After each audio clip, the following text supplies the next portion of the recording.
Hello friends, good morning. My name is Akash Sanjay Khobragade. I am a coordinator at Karunyakara Institute of Dalit Knowledge and PhD scholar at Delhi University, Department of Sociology. Karunyakara Institute of Dalit Knowledge is founded by Professor Dr. Leela Karunyakara sir, and his idea behind this institution to provide academic space to doctor, professors and social scientists. Today we are going to have our 30th lecture, and this lecture is going to deliver by Dr. Professor Leela Karunyakara sir, and he's also going to chair today's session. So he's today's our chair and key speaker. So I request Dr. Darshana Meshram to please welcome and introduce our guest and chair. Thank you, Akash. First of all, Jai Bhim to all, and salute to the pioneer of women's education, Kranti Jyoti Savitribai Phule, on her birth anniversary. I am Dr. Darshana Meshram and coordinator KIDK and teacher and sociologist teacher. Professor Dr. Leela Karunyakara is a former Vice Chancellor and founder of Karunyakara Institute of Dalit Knowledge. He is author of the History of Dalit Identity and Modernization of Buddhism. After completing his PhD from JNU, New Delhi, Dr. Karunyakara joined as assistant professor in the School of Ambedkar Studies, Babasaheb Bhimrao Ambedkar University, Central University, Lucknow. He introduced the Dalit history course in the MA history program. He was instrumental in introducing 50% reservation for SC/ST students in the BBAU admissions. He founded Ambedkar University Dalit Students Union in 2000 and Babasaheb Bhimrao Ambedkar Center University SC/ST Teachers Education Association in 2006. And he joined as director cum professor in the Babasaheb Ambedkar Sidhu Kanu Murmu Dalit and Tribal Studies Center, Mahatma Gandhi Antarashtriya Hindi Vishwavidyalaya. He held post of Dean of School of Culture and former Vice Chancellor of the University. This is a brief introduction of the prospective chair. Please welcome, sir, this session. Thank you. Thank you so much. Thank you. Professor Dr. Leela Karunyakara sir today going to deliver his lecture on Dalit Manifesto of All India Scheduled Caste Federation. So I request Professor Dr. Leela Karunyakara sir to please deliver his lecture.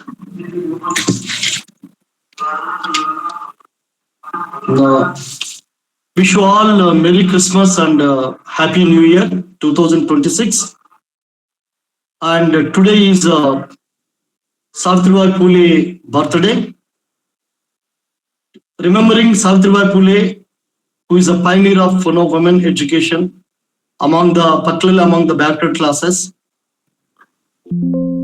I wish you all Happy Women Teachers Day. And at the same time, today is the birthday of Jaipal Singh Munda,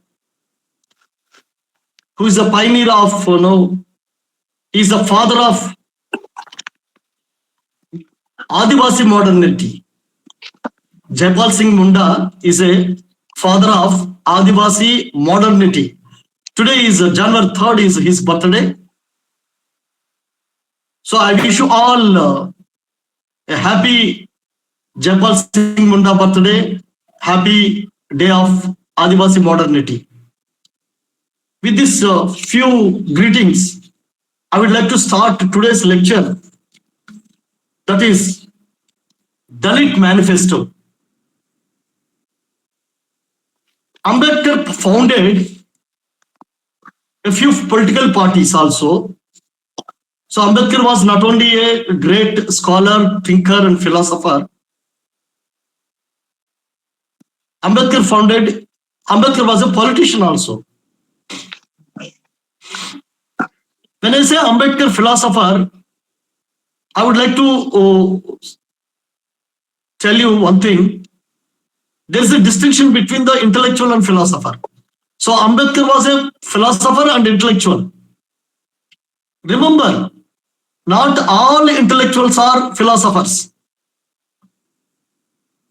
In this gathering, in this meeting, all of you are intellectuals.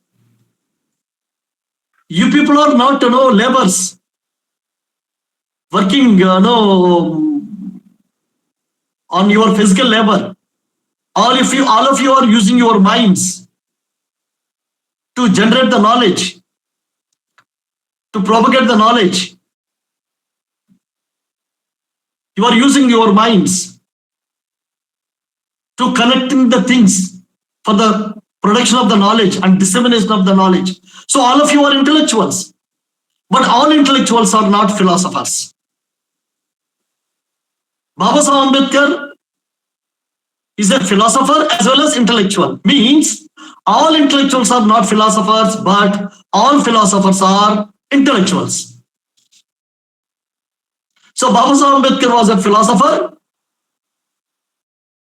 and intellectual. Since he is being a philosopher, he is intellectual. But if you are intellectual, all of you are intellectuals who are assembling, who are in this lecture, attending this lecture and listening to me, all of you are intellectuals. Intellectualism, and those who are not intellectuals, those who could see the things, but they cannot connect to the things. See, there are three kinds of people. Those who don't use their minds. They use only their physical labor. They are not intellectuals. They are not scholars. Those who use the minds and connect the things, they are intellectuals. For example, if you are in a room, in the room there are many chairs, tables, fans, everything. Or people are around. What intellectual does? Intellectual does connect things between what he sees. He connects the relationship between table and chair, fan, walls. He connects the relationship. He connects the relationship between the people. He connects the relationship between the ideas. He connects the relationship between the events. So intellectual always try to connect between the things, ideas, people. So whatever he say, that way he produces new knowledge. He is intellectual. So today all of you are sitting in this meeting, and you people are trying to connect the ideas which I am trying to float in this lecture. So when you try to connect the ideas, what I am floating here, or whatever ideas creating out of your mind in this lecture, when I am floating new ideas or asking the questions, it means that you are using your mind. So you are intellectual, but you are not necessarily a philosopher. All intellectuals are not philosophers, but all philosophers are intellectuals. Philosopher, what he does, he goes beyond what he sees. Intellectual, he doesn't only connects the things. So now see, my background, backside is Christmas tree is there. Now you will connect why Christmas tree behind the SARS background. You connect it. Is it real at his home, or is it AI generated thing? You try to connect it. So that is intellectualism. But if you go beyond that, what is the philosophical symbolism of having a Christmas tree background of a speaker for New Year Eve lecture? The two Ambedkar Manifesto. That is a philosophizing the things. Then you will become, from intellectual, you will become philosopher. You understand? Now you people got the idea of what I am trying to say. The difference between ordinary person, intellectual, and philosopher.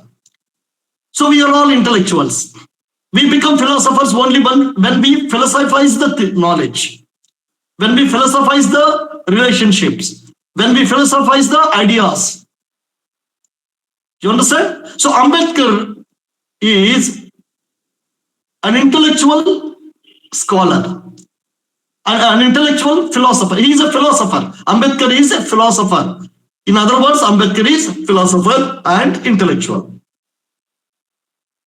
Now, having said this, how I relate these things to the today's topic? Ambedkar floated many parties, political parties.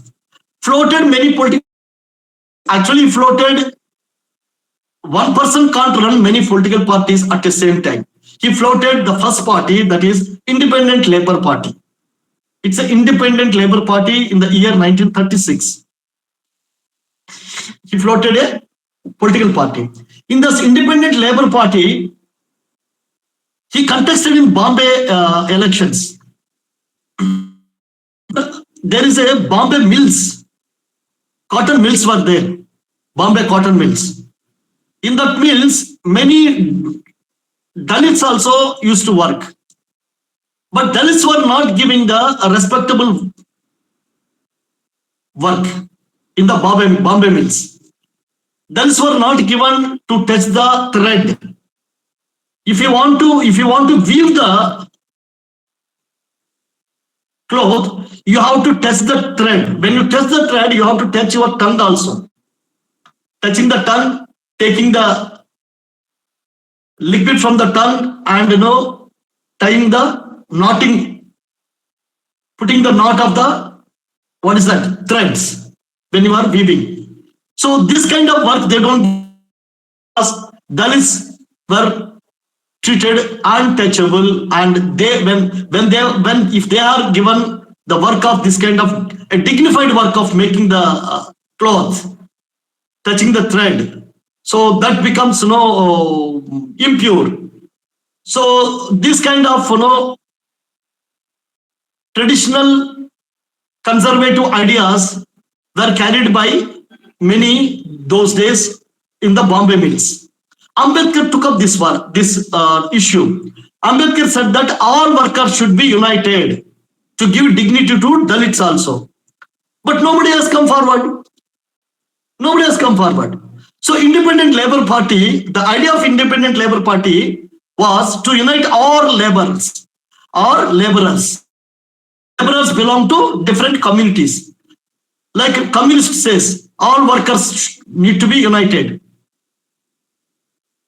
Then Ambedkar felt that all laborers cannot come together. This Independent Labour Party actually Ambedkar founded, same on the lines of Labour Party in Britain. There is a Labour Party in Britain. Same on the lines of Labour Party in Britain. He founded the Independent Labour Party in India in 19.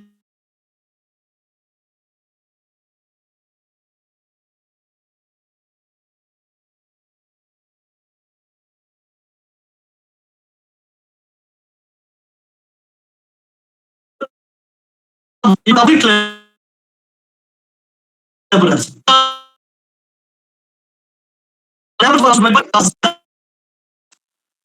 In India, not only a division of labor, it's also division of laborers. Marxism speaks about the division of labor. Division of labor means owners use very less work, less labor, and the workers are labor is exploited by the owners. So workers have to use their labor, more labor in comparison to owners. So there is an exploitation of the workers' labor. So Marxism gave the statement that division of labor is a theory. The Marxist theory is the division of labor. Labor of a laborer is divided between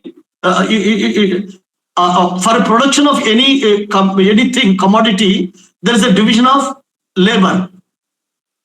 That is, owner's labor is less and workers' labor is more. There is an exploitation. So based on this division of labor, communism wants to bring a revolution. They want to say that communism give a slogan that all laborers should unite because.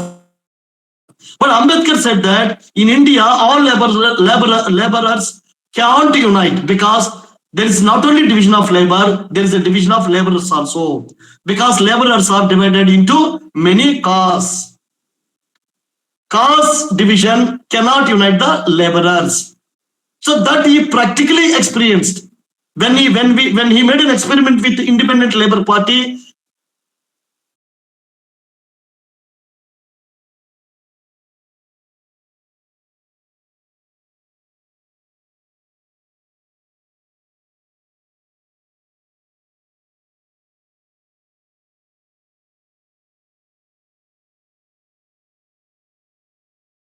he disbanded the Independent Labour Party.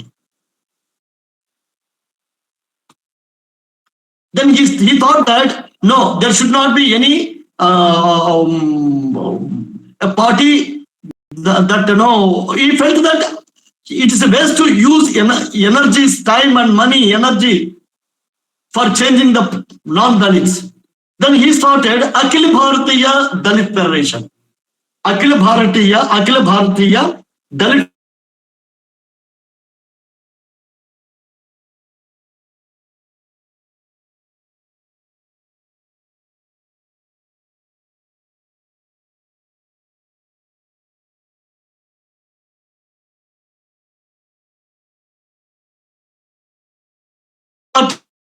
and you can't unite all the laborers, because laborers among the laborers also there are people who exploit Dalit laborers. So Dalits laborers are exploited by not only the owners of the industry, if the laborers exploit, even if a owner want to give dignified work for the Dalit, but non-Dalit laborers don't agree with that. So Ambedkar felt that it's a waste to use energy, time, money to reform non-Dalits. It's better to use all our energy, all Dalits energy, all Dalits money, all Dalits time only on the Dalits by floating a separate political party for the Dalits. Then he started Akhil Bharatiya Dalit Federation in 1942. That was a Quit India movement time.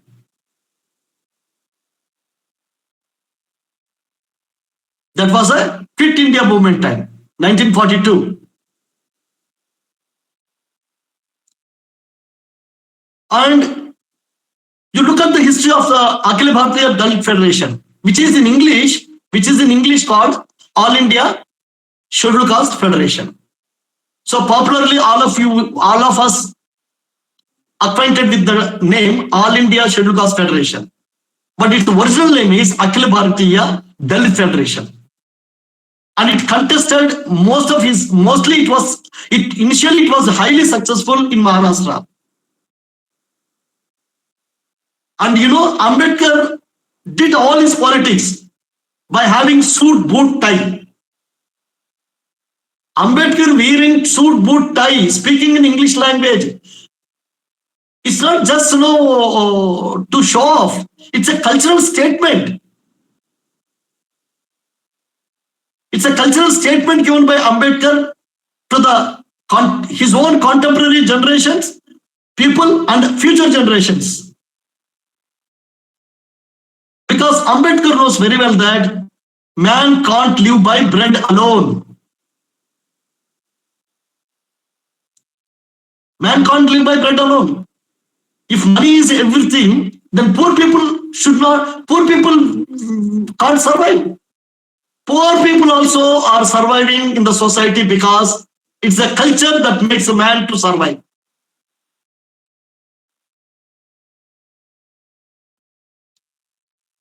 That's why Ambedkar was making a statement, cultural statement, by wearing suit, boot, by speaking English. Ambedkar wanted to introduce modernity. Ambedkar was a father of Dalit modernity. Jaipal Singh Munda is a father of Adivasi modernity. And Ambedkar is a father of Dalit modernity. What is modernity? There are many sociologists here. Modernity is nothing but it's a culture. It's a cultural way of life. Fine. Now, Akhil Bharatiya Dalit Federation, in English, All India Scheduled Caste Federation, though it started 1942, it contested the first general election in 1951. We know very well that 15th August 1947, India got independence. 26th November 1949, Ambedkar Dr. Babasaheb Bhimrao Ambedkar submitted the Constitution of India to Constituent Assembly, and Constituent Assembly adopted Constitution of India made by Ambedkar on 26 January 1949, and 26 January 1950 declared as a Republic Day by executing the Constitution of India. 1950, 26 January. And 1951, general elections was floated by through the Constitution of India. So the first general election throughout India for Parliament, Lok Sabha, was held in the year 1951 from October to February. October, November, December, February. These few months, the first general election was held. Ambedkar's party during the independent India, look, Ambedkar's Independent Labour Party was an experiment during the British period. But though Ambedkar changed the name of the Independent Labour Party with that bitter experience in the Bombay mills, Dalit workers experience, looking at their problems, he felt that Dalit needs their own party, and he started Akhil Bharatiya Dalit Federation. In English, it is All India Scheduled Caste Federation in 1942. However, it contested the first election in the independent India after independence, that is in the year 1951. Remember, by that Ambedkar completed Constitution of India. So Ambedkar was no ordinary man. Ambedkar was a father of Indian Constitution. Ambedkar was a chief architect of Indian Constitution. Whole India, whole world is looking at Ambedkar as a chief architect of Constitution of India. So here Ambedkar was not an ordinary man. He was a worldwide, highly acknowledged, eminent scholar, thinker, and philosopher. What was Thomas Jefferson to America for American Constitution, for American Declaration of Independence? What was Thomas Jefferson to American Declaration of American Independence? Ambedkar is to Constitution of India. Such a highly acclaimed person, suddenly he is contesting elections in the name of Akhil Bharatiya Dalit Federation.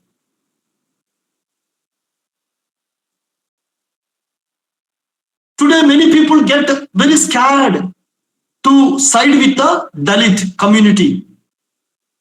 They become chief minister, they become vice chancellors, they become ministers. Oh no, if I talk about the Dalits, what people think, what other people think. They want to appease others, non-Dalits. Today, many people want to appease non-Dalits after getting the high post. So this appeasement, non-Dalit appeasement, a non-Dalit appeasement is ruining the so-called Dalit intellectuals, bureaucrats, politicians. Look at Ambedkar, after writing a constitution, fine, before writing constitution, even Ambedkar was not knowing that he is going to write the constitution to India, for the free India. So Ambedkar took up all the issues of Dalits during the British time. But when he became chief architect of constitution, he submitted constitution, and coming all generations going to look at him as a father of a constitution, and he's supposed to be a neutral figure. In that way, he should not side with the Dalits openly. Even then, Ambedkar didn't go out from the idea of empowering community. After writing a constitution, after submitting a constitution, during independent India, the first general election, Ambedkar Party, Akhil Bharatiya Dalit Federation, All India Scheduled Caste Federation, contested first general elections.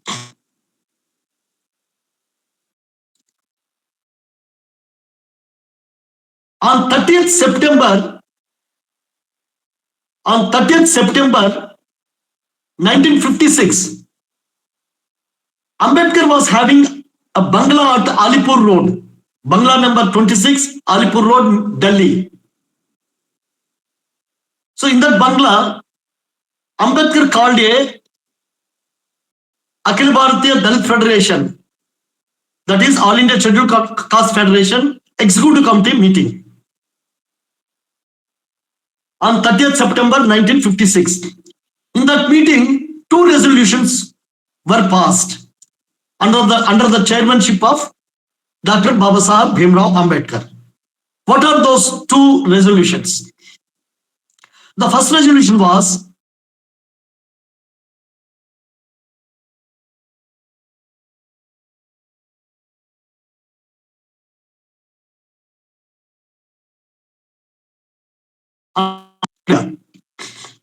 and another one is to abolish political representation.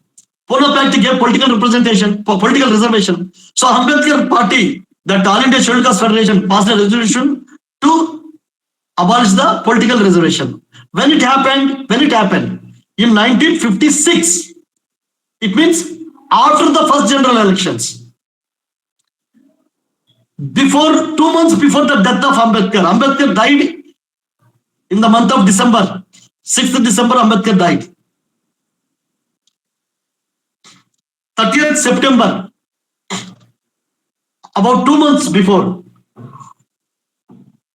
of his death, Ambedkar changed the Republican Party of India.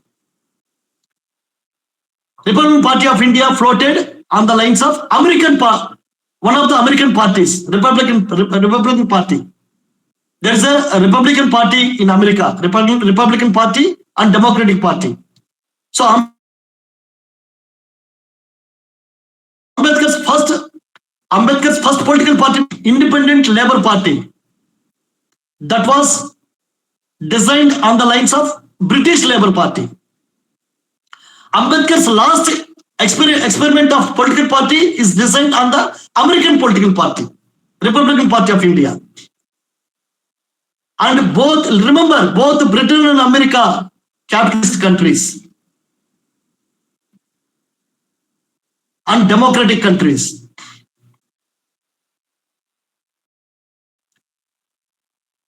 Remember that. So Ambedkar's inspiration always from the Western countries. Always from the Western countries. Ambedkar did all his politics by wearing suit boot. There are many photos, you people can go and see. Ambedkar used to go to remote villages in Maharashtra during the peak summer time, having the suit boot. Today, how many Ambedkarite politicians having suit boot? Forget about going to village. Ambedkar used to go to suit boot, everything to village. There he gives a lecture in Marathi, because people should understand what he is speaking. That's why he gives a lecture in Marathi language in Maharashtra. But his dress was always suit boot. And during those days in villages, people were not having even food to eat. But Ambedkar is going with a costly dress. What was the message he was trying to give? He is trying to give, even if you die with the hunger, even if you are under property, spare money to buy proper clothes. Because dress is a silent statement of your personality. So Ambedkar wants to build Dalit personality through the dress culture. So my question is that today why Ambedkarite politics have gone? Because Ambedkarite politicians did only vote bank politics, not cultural politics. Ambedkar's experience of independent Labour Party was very bitter. It was not up to the level. He didn't satisfy with his experience with the independent Labour Party. And though he designed Republican Party of India, but he didn't live. He didn't even register that as a party. Ambedkar could not even register a Republican Party of India with the Election Commission. It was only after death of Ambedkar, followers of Ambedkar registered the party, Republican Party of India. But what I feel that even if Ambedkar alive, he might have closed down Republican Party of India within a few years. Again, he would have revived All India Scheduled Caste Federation. Today, many people are talking about Republican Party of India, but they don't bother to learn from the inspiration what Ambedkar got from the Republican Party of India of America. They don't bother to dress up like Ambedkar. They have not done any cultural politics. They have done only vote bank politics. That is the reason today Ambedkarite politics unable to give a cultural statement. Politics without cultural philosophy, it's bound to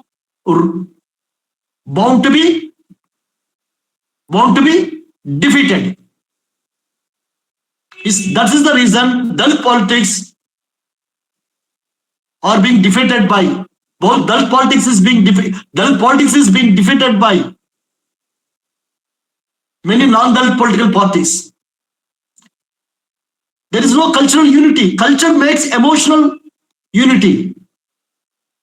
As long as Dalits united through culture, then there is emotional unity. Then you can do the Dalit politics. Very dynamic, efficient, effective Dalit politics, which Ambedkar did with All India Scheduled Caste Federation. That is Akhil Bharatiya Dalit Federation. And he was very successful. Look at the All India Scheduled Caste Federation results. It was a highly successful political party.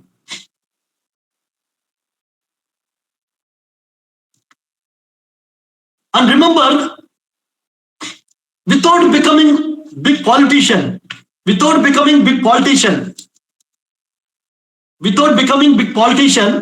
Ambedkar achieved many things. Without being in a power, without becoming even prime minister, without becoming any influential minister, Ambedkar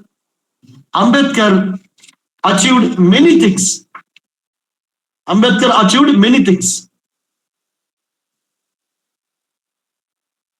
Which many people sitting in the big, what is that?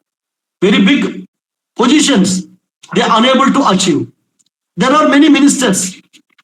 Many times Dalits have become chief ministers. Many Dalits are ministers. Even then, what Ambedkar achieved without becoming any big minister or chief.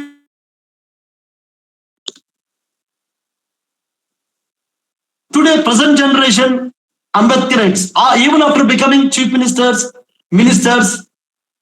or being in power in big positions, unable to achieve. What Ambedkar achieved?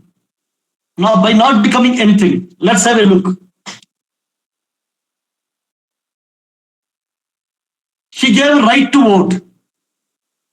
Not only he wrote the Constitution of India, he gave right to vote, not only to Dalits, to everyone. You must be remembered that there is one commission called South Borough Commission. It's a South Borough Franchise Committee to decide what should be the basis for the right to vote. In the year 1919, Ambedkar was a young scholar. He was in 30s. He presented his argument to before the South Borough Committee, stating that there should not be basis of land, property, and education. That time, Congress party floated an idea that only those who have land, something around minimum 3 acres of land, something like that, land, property, only property people and educated people should vote. Not all. Indian Congress party was leading an independence movement. But the idea floated for the vote, right to vote was only property people, educated people should get the right to vote. When the Southborough Franchise Committee visited India in the year 1919, Ambedkar stated that no, there should not be property should not be the basis, and education should not be basis. Every person, every Indian above the age of 18 years should get right to vote. So Ambedkar gave right to vote to all Indians, not only the Dalits. And because of Ambedkar, we found many public companies, public banks, where due to the reservation, many SC, ST, now OBCs are getting the jobs. Because of the public funded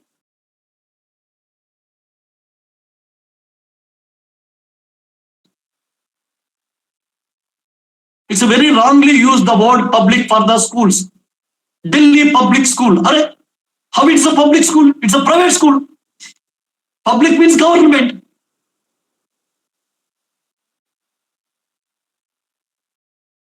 There should not be public means government.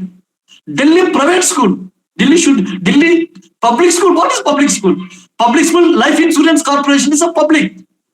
That's a government. Public means government. Government means people of India. Delhi private school. It should be Delhi private school. Good that nowadays all the schools are not using the public word. They are using international school. XYZ international school. It's good that they are using the international. Whether it is not even national, even then they use international. I was deadly against this using the public word for the private people for their own institutions. Public means the government institutions. Then free ships, fellowships to Dalits and Adivasi, even to the backward caste right now. Scholarships, reservation in the admission and educational institutions. So many such things. Reservations, fellowships, public institutions. These are there. Without becoming, Ambedkar's All India Scheduled Caste Federation could not get much seats during the first general elections.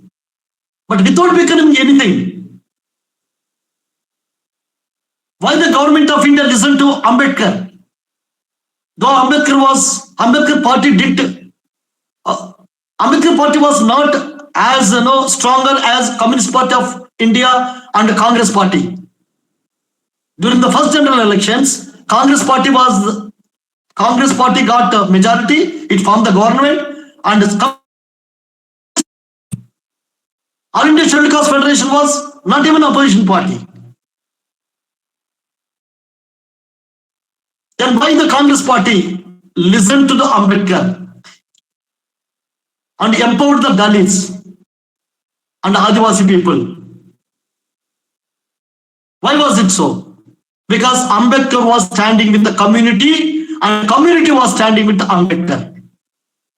Ambedkar party name was All India Scheduled Caste Federation, Akhil Bharatiya Dalit Federation. As long as you stand with the community, community always trust you and stand with you.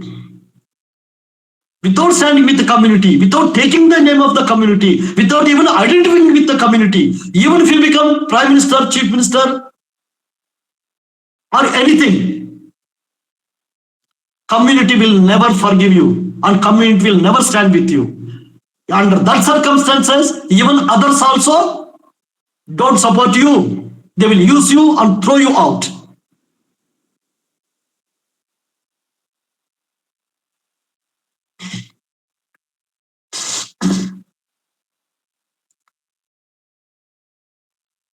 Very unfortunately, with all due regards to our former Chief Justice of India, Justice Gawai Saab, I really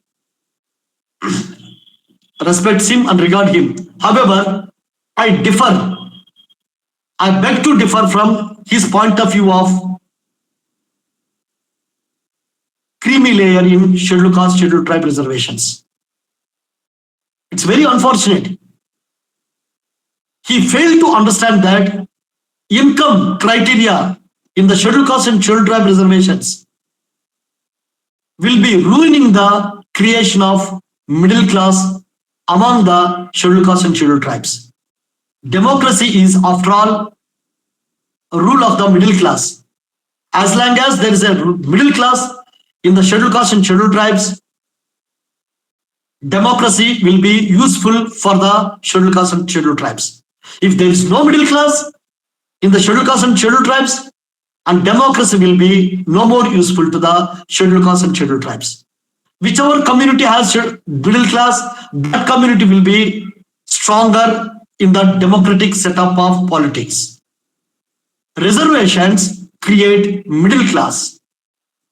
Even today, after implementing reservation for all scheduled castes and scheduled tribes, there are many posts are vacant because candidates are not found suitable.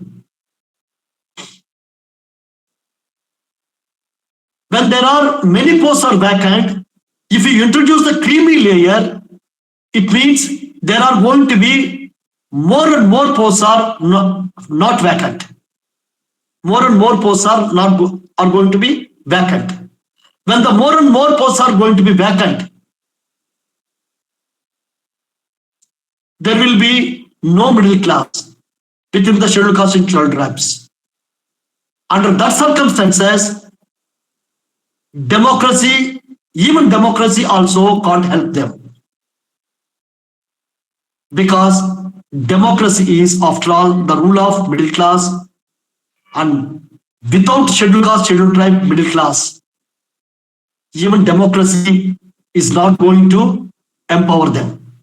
With due regards to Justice Gawai, I beg to differ from him that creamy layer is a justice. No, creamy layer, introduction of creamy layer is very much as injustice to the scheduled caste, scheduled tribe reservation. Ambedkar was very wise. That's why he didn't introduce creamy layer in the scheduled caste, scheduled tribe reservation. Ambedkar was economist from the Columbia University. He did a PhD from London School of Economics and Political Science. I really beg to differ from the Justice Gawai Saab, with the due respects to him.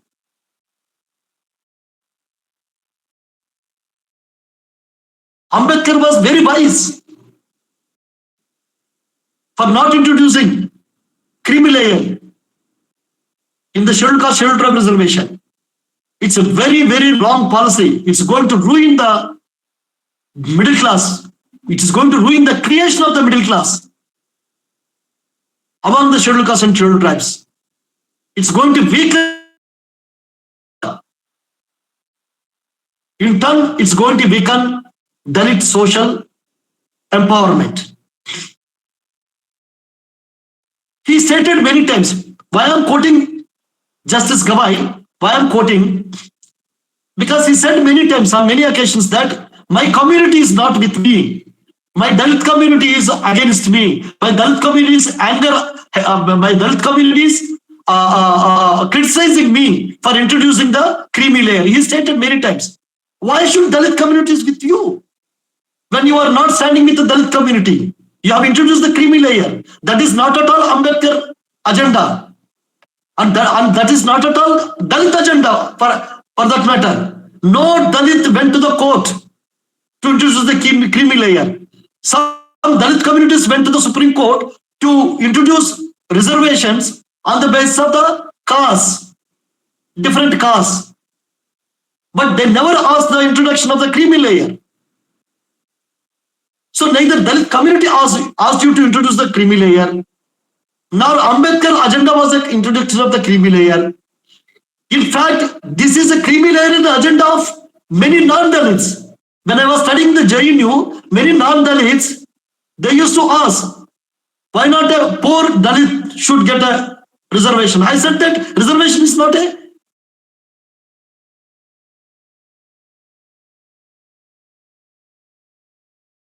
reservation is basically meant to create a middle class. Without even creamy layer, without creamy layer, there are many posts are not filled. In the name of poor, in the name of poverty, if you introduce the creamy layer, then many more posts would be not filled.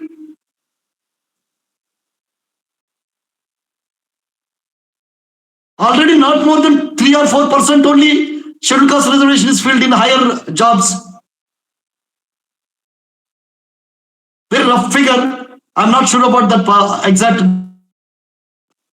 I'm sure that it's not all 15% is filled for the scheduled caste, in all the categories, group A, group B, group E, group C, group D, all categories. No, there are many posts are vacant, and you are introducing creamy layer. And Justice Gawai, with due respect to him, I say, he's stating everywhere that community is not supporting me, communities, Dalit communities criticizing me. He will criticize you because creamy layer is not even agenda of Dalit community. So nobody appreciates your stand on that creamy layer.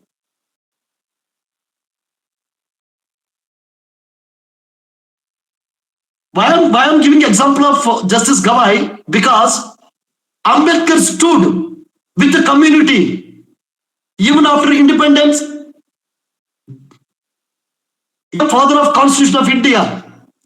As being a father of Constitution of India, he could feel that, oh, now I am a father of Constitution of India. I should be looked as a neutral thinker, neutral politician. So I should be with everyone.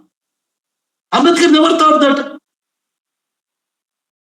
He was always with the Dalit community. He was so much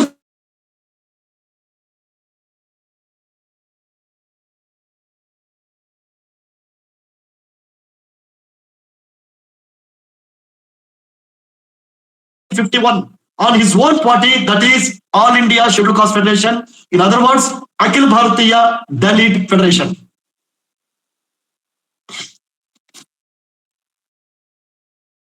Throughout Maharashtra, during that election, all banners of Scheduled Caste Federation used the title Akhil Bharatiya Dalit Federation.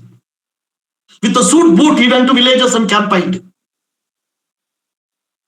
So Ambedkar was a visionary. He was a philosopher. We are all thinkers. That's why we take little bit of Ambedkar and talk. Now, having said all these things, let me come back to actual topic today. The topic is Election Manifesto of the Scheduled Caste Federation. Election Manifesto of the Scheduled Caste Federation. In this Election Manifesto, Ambedkar made Election Manifesto of the Scheduled Caste Federation, that is Election Manifesto of the Akhil Bharatiya Dalit Federation. It consists of 4 parts. It's a principles, it's a policy, it's a programs, it's a terms of cooperation with other political parties. Now this is actually an agenda of Scheduled Caste Federation. It is an agenda of Akhil Bharatiya Dalit Federation. So let me first read out the principles of the party. There are 7 principles. Quickly, let me read out within a minute. The attitude of Dalit Federation in public affairs will be governed by the following principles. It will treat all Indians not only as being equal before the law, but as being entitled to equality, and will accordingly foster equality where it does not exist and uphold it where it is denied. Look, Scheduled Caste Federation, Akhil Bharatiya Dalit Federation, as a chief of Akhil Bharatiya Dalit Federation, Ambedkar's first principle of his party is that equality, social equality. And what he's saying, all Indians. He's not using the word Dalit. He's not using the word scheduled caste. But he's saying that all Indians should be equal. That's what. When you talk to other person, you should stand on from your house. You should you could talk very confidently only when you stand from your house. When you talk to your neighbor from your house, that gives you so much confidence instead of talking to the neighbor in his own house. Tell me, when you visit your friend's house, talking to him in his friend's house, that gives you more confidence, or when you talk to your friend in your own house, that gives you more confidence. Can anyone give answer? Which conversation gives you more confident? Which conversation makes you more confident? When we is it talking to your friend at your house, or talking to your friend at his house? At our house. Yes. Ambedkar was talking to everyone as an Indian. From where? From his own Dalit political party.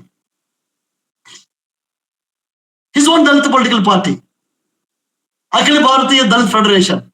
From there he talking to all Indians. What is saying? All Indians are equal. The agenda for all Indians. But talking from his own house. Talking from the Dalit platform. From the Dalit political party. And you know, my dear friends, Akhil Bharatiya Dalit Federation, that is All India Scheduled Caste Federation, is not open to everyone. It is open to only Dalits.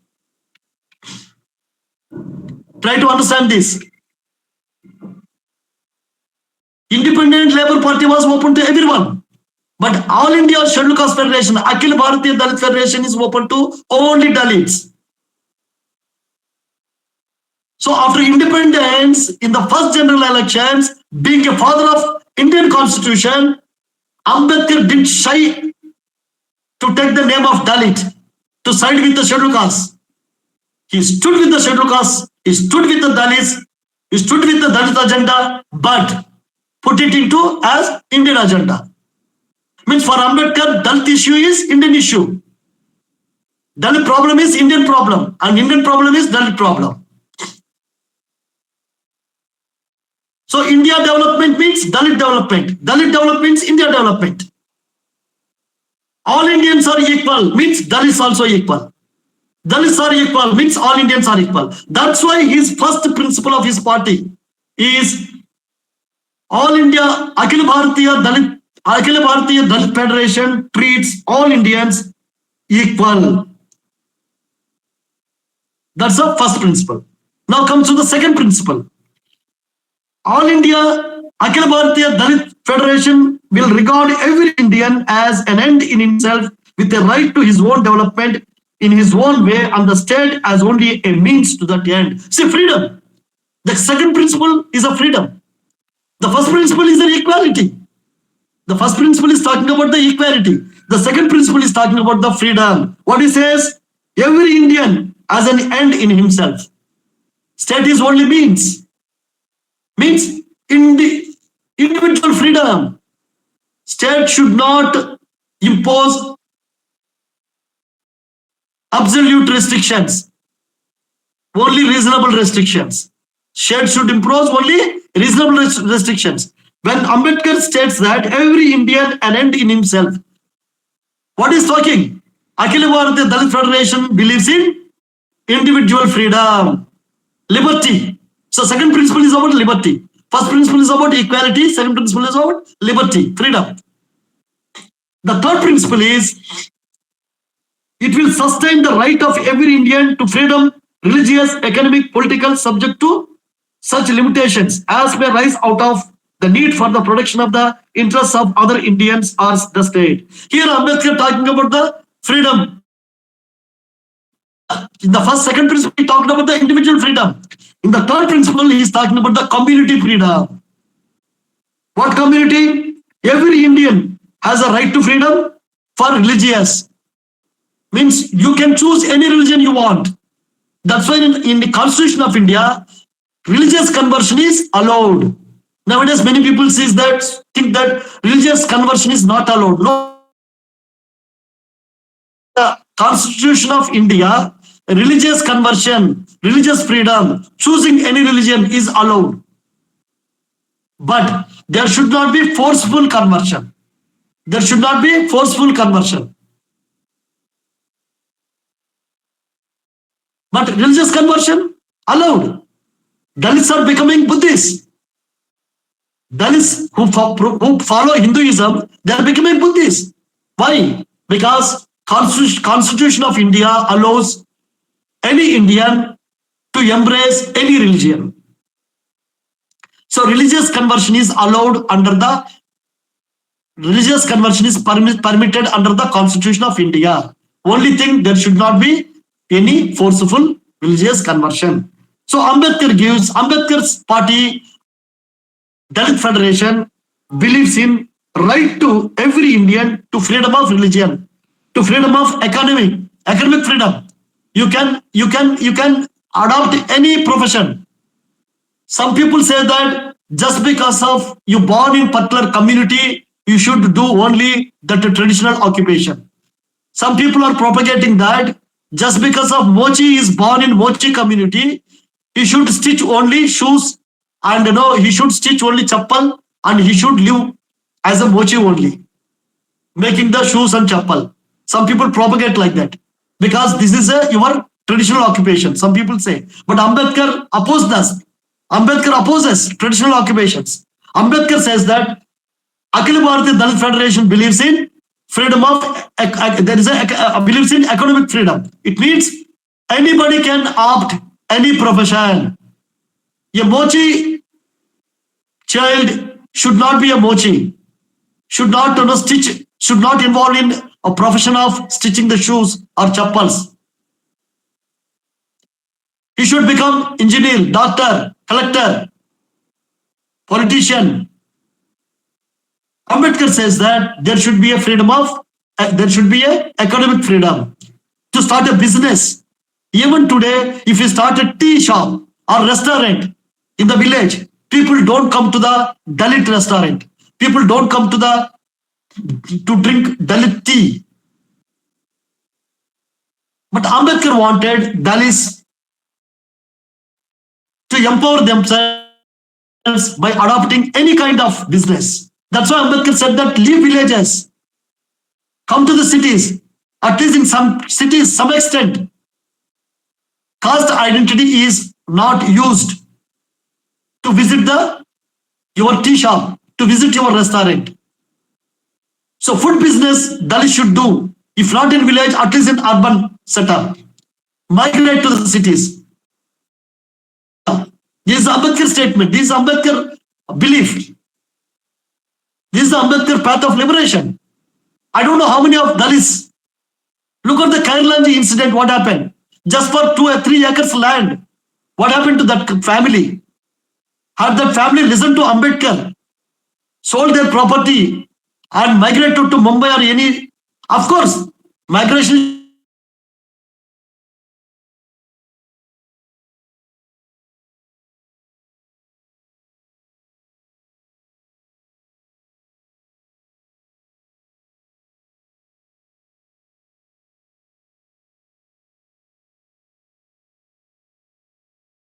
rural areas.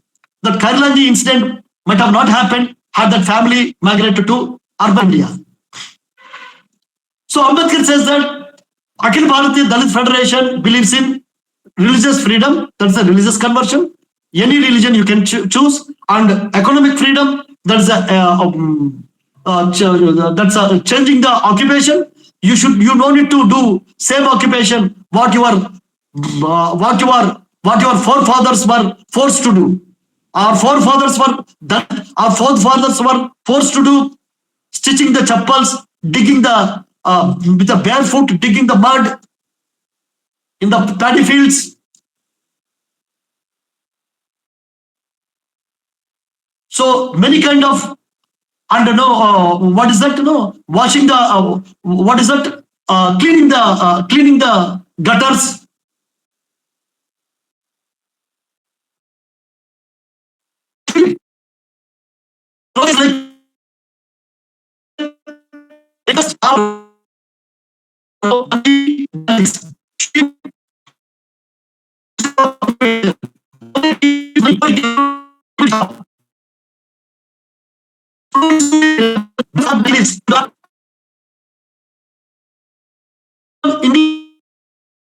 IAS officers.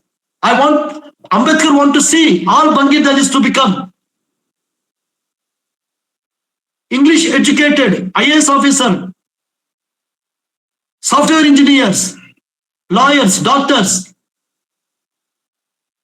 Ambedkar want to see all chamars to come out of the rural India, to settle in big cities like Lucknow, Delhi, learn English. So that's why Ambedkar Party, All India Dalit Federation believes in religious freedom, economic freedom, and political freedom. All Dalits, not only Dalits, all Indians should have the right to vote. It doesn't matter whether you're educated or not. It doesn't matter whether you have a property or not. Every Indian should have a right to vote and political freedom to start a political party, to speak politics, to do politics. So Ambedkar's political party, Akhil Bharatiya Dalit Federation, believes in religious freedom, economic freedom, and political freedom. Next, fourth one, the fourth policy of the Akhil Bharatiya Dalit Federation.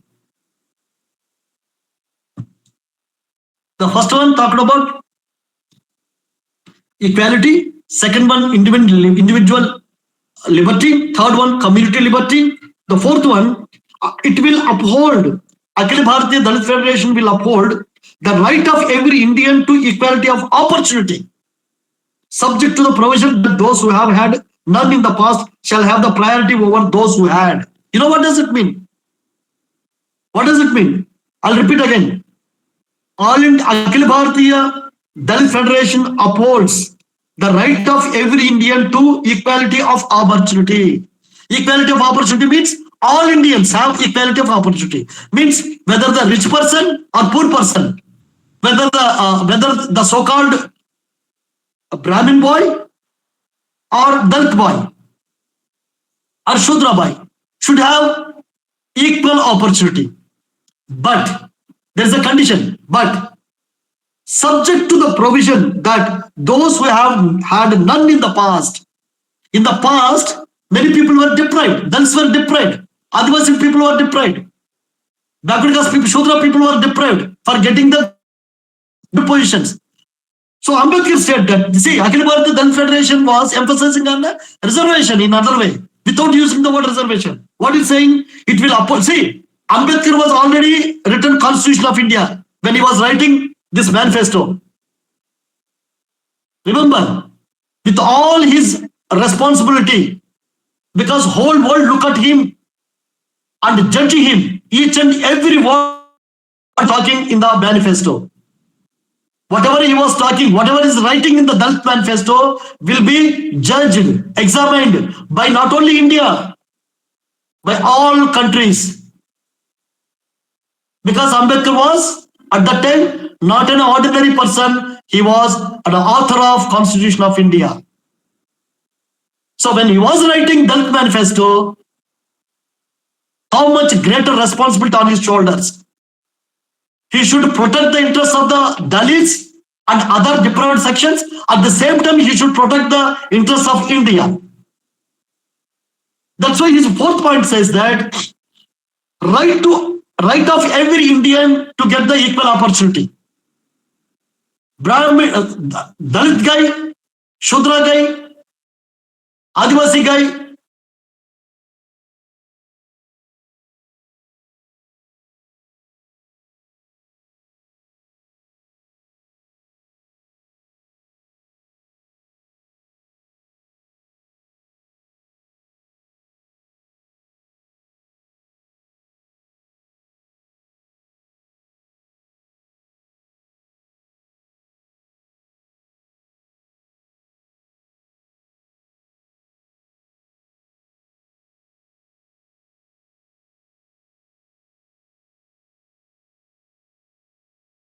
when you give equal opportunity, it's not that on the basis of equal opportunity, you should give same opportunities to Brahmins as well as Dalits. No.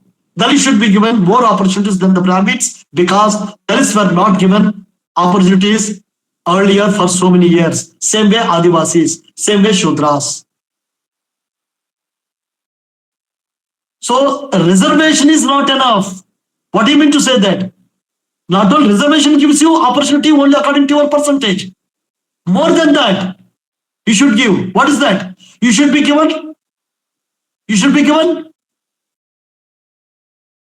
Now, other than the reservation, you should be given protection for empowerment. What?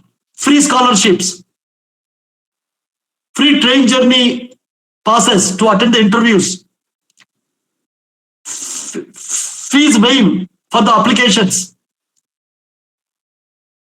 All these things should be given. But today, with due respect to the Supreme Court of India, there is one judgment. I don't remember exactly which judgment, but generally many judges also speak on this, stating that once you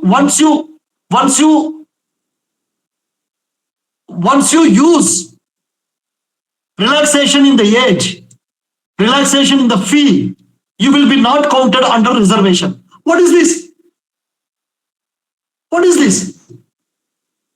Reservation is there so that we will be someone from our community, some meritorious from our scheduled caste, scheduled tribe communities will get jobs there.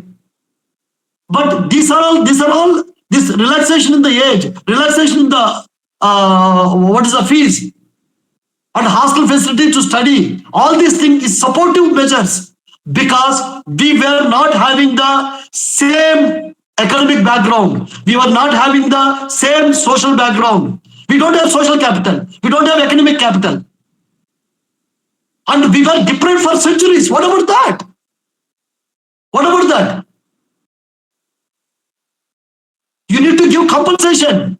What about that compensation? You are giving me job, but you are not giving compensation.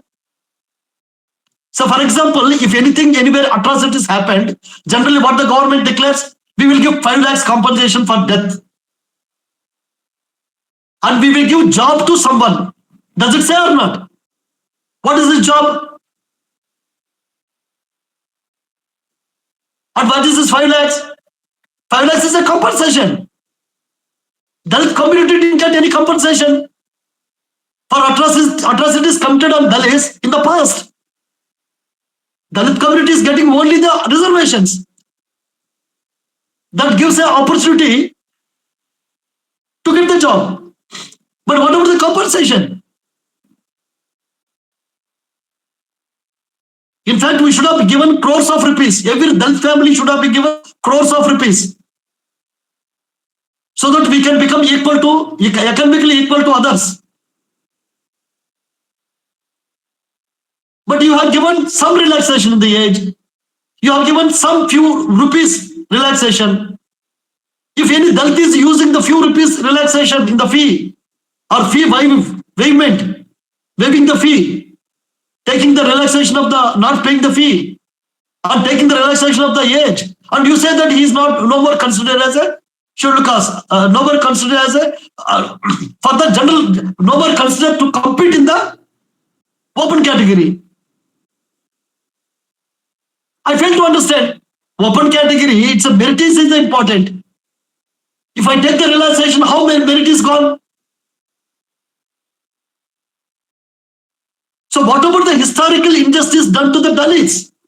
That's why Ambedkar here clearly states that not only equal opportunity, they should be given priority.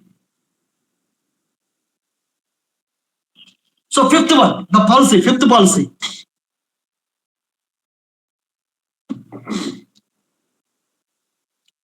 Principle. The fifth principle of Akhil Bharatiya Dalit Party, Dalit Federation, it will keep the state ever aware of its obligation to make every Indian free from want and free from fear. It will keep the state ever aware of its obligation to make every Indian free from want and free from fear. Ambedkar clearly says that state means government should be always responsible to create fearless society.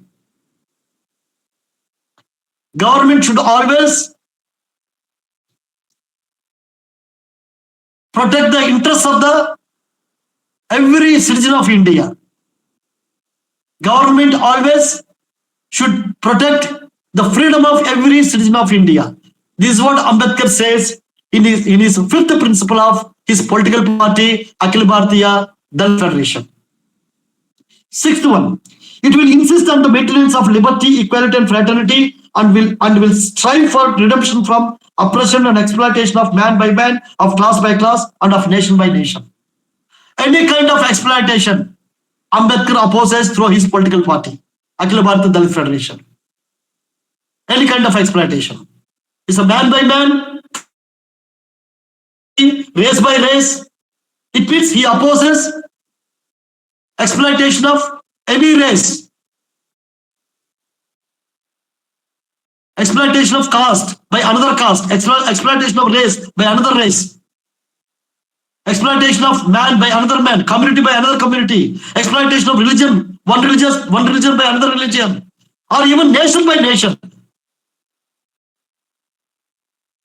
No other nation should exploit another nation.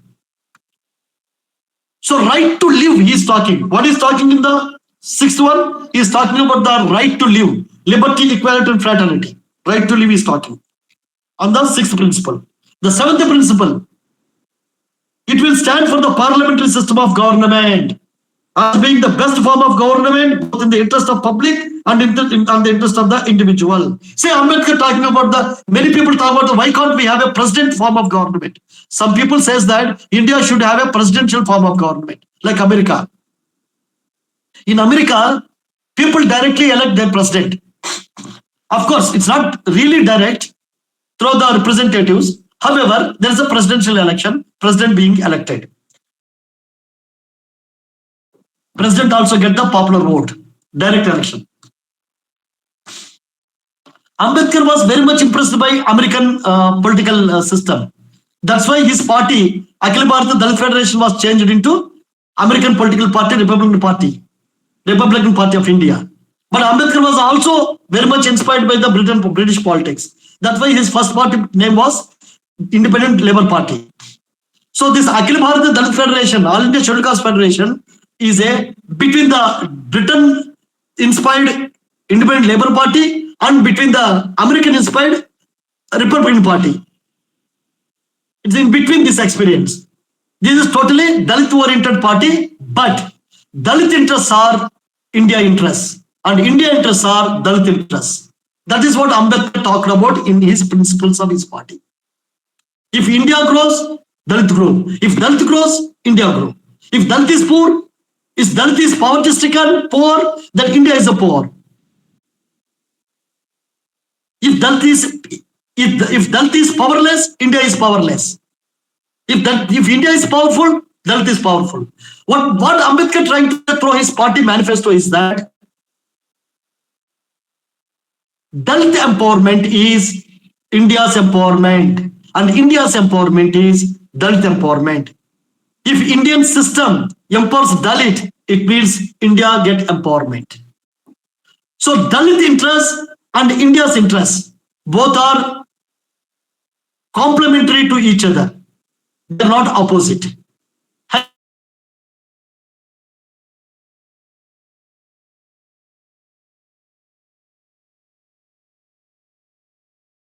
And giving reservation to Dalits, giving relaxation to Dalits, giving all kinds of protection to Dalits is protecting India's interests. Without Dalit empowerment, India cannot be empowered. If India wants to become powerful nation, Dalit has to become a powerful community. Without Dalit becoming a powerful community, India can't become a Vishwaguru or powerful nation. That's what the spirit of Ambedkar's Dalit Manifesto of his principles which he mentioned in his manifesto. Now we'll go to policy. This is the principles. Now we go to policy. Principles. See, the policy of the party will be try to give effect to the principles set above. This policy, we talked about 7 policies of Akhil Bharatiya Dalit Federation. They are only policies, but you have to implement, no? You have to implement or not? So how do you implement? Policy is a framework, your objective. So, but policy need to be implemented. No, principles. So your principles need to be implemented. That's the policy. So the policy of the party will be to implement the principles. What should be your party policy? What should be the policy of the Akhil Bharatiya Dalit Federation? To implement the principles of Akhil Bharatiya Dalit Federation. Understood? The 7 principles which I said right now.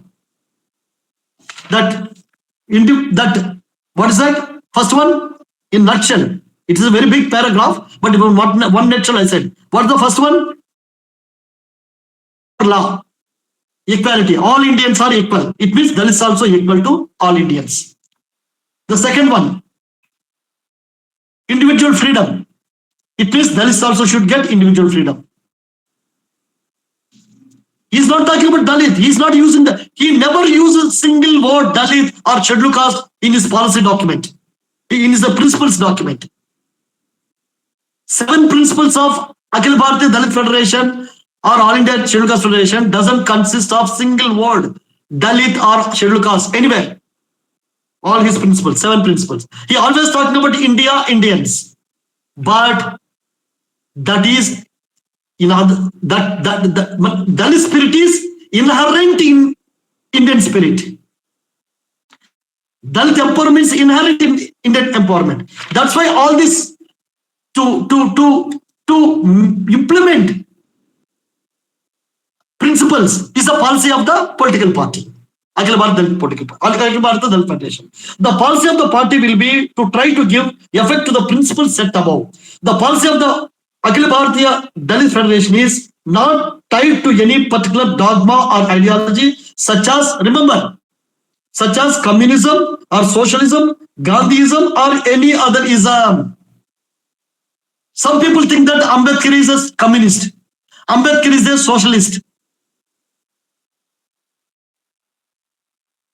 Ambedkar says that my political party, Akhil Bharatiya Dalit Federation, to implement the policies of the party, the principles of the party. See, principles of the party, to implement the principles of the party is the policy of the party. Try to understand. First, Akhil Bharatiya Dalit Federation has 7 principles. All these 7 principles to be implemented. That is the policy of the Akhil Bharatiya Federation. That's it. What is the policy? Policy is that bit. What is the policy of the government of India? To implement the objectives given in the Constitution of India. That's the policy of the government of India.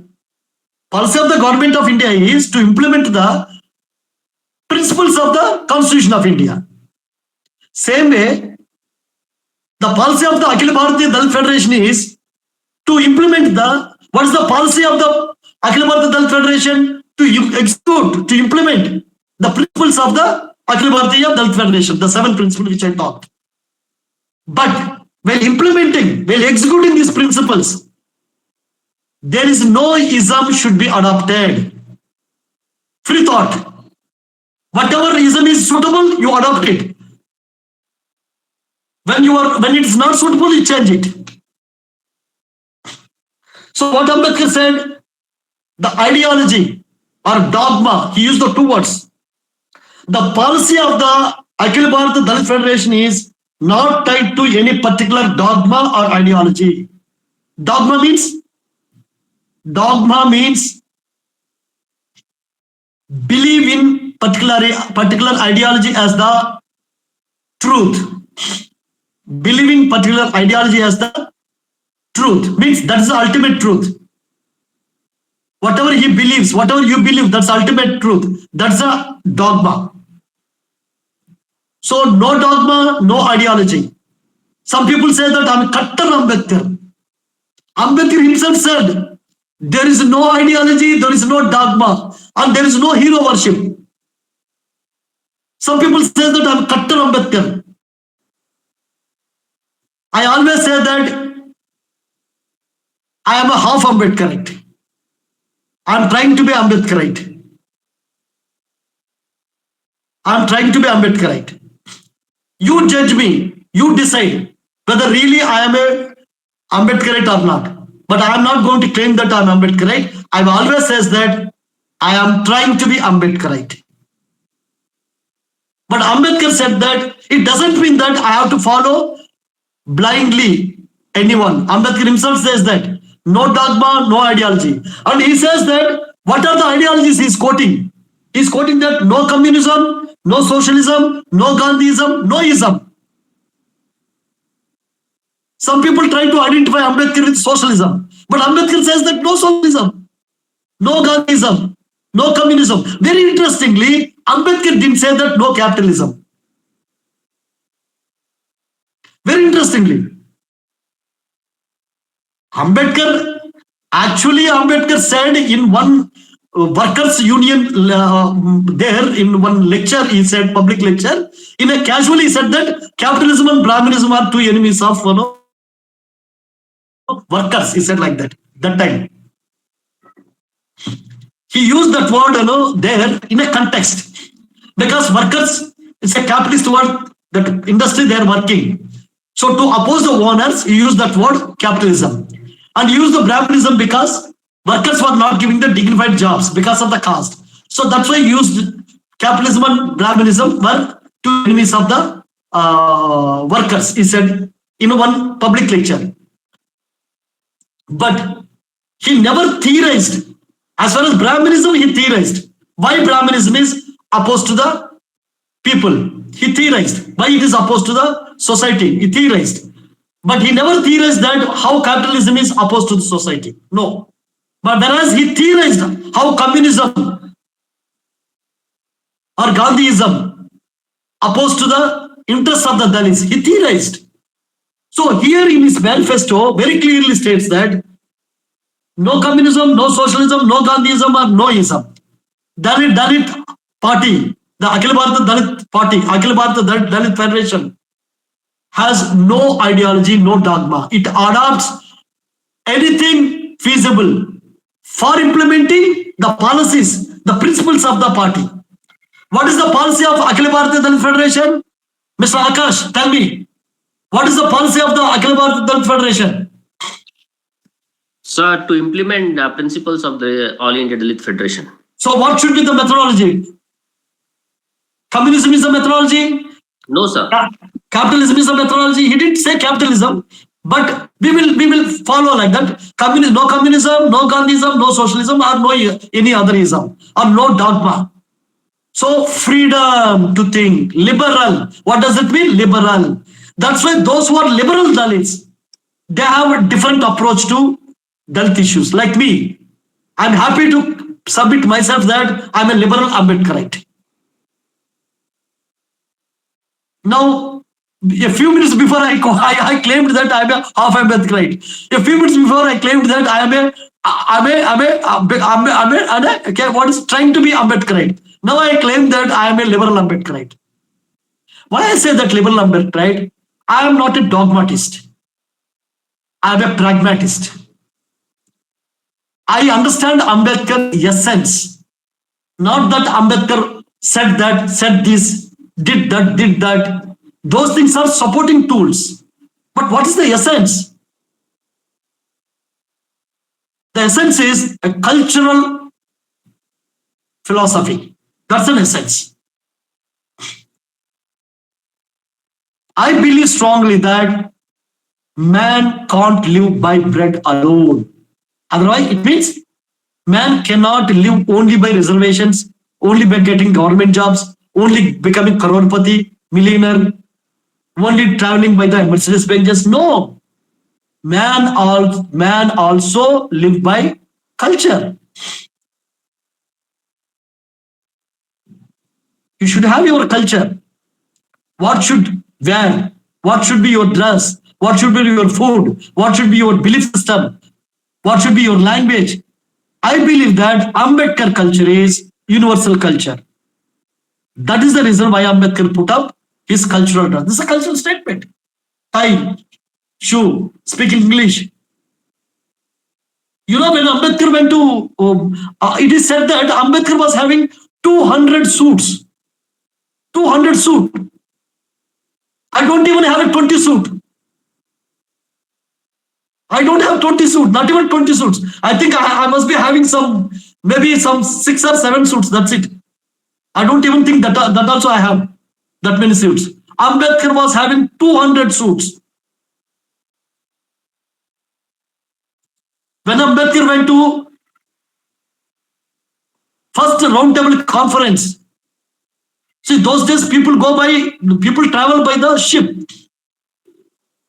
So Ambedkar was going to first roundtable conference to attend in London. So he was carrying some around 10 very big, huge trunks.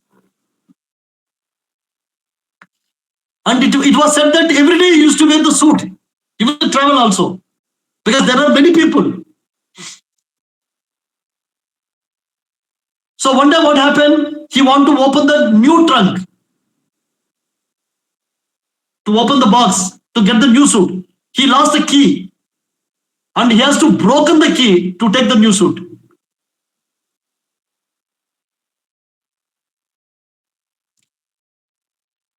So being suit by Ambedkar, it's not that just some comfort. It's a cultural statement. It's a cultural philosophy for future generations. My question is that how many Ambedkarite politicians wearing the suit? How many Ambedkar scholars wearing the suit? How many Ambedkar intellectuals wearing the suit? How many Ambedkarite students wearing the suit?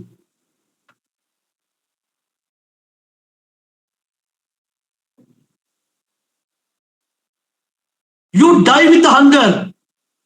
If you are eating 4 roti, eat 2 roti. If you are eating 2 bowls of rice, you eat 1 bowl of rice. But your dress should be like Ambedkar.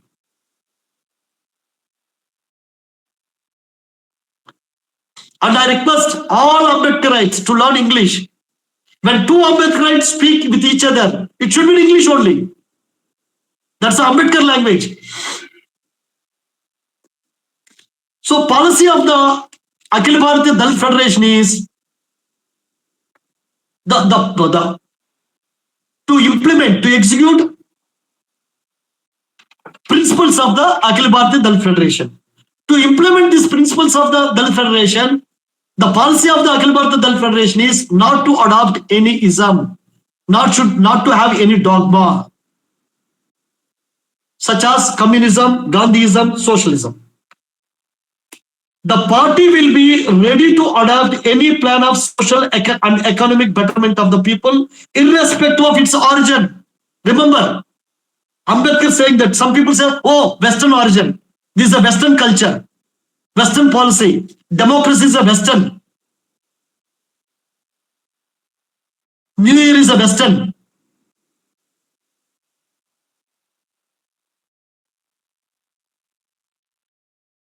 It's a Western culture. It's Western principles, Western policies. Ambedkar said that no, it doesn't matter where it is origin. Look at it, what Ambedkar says.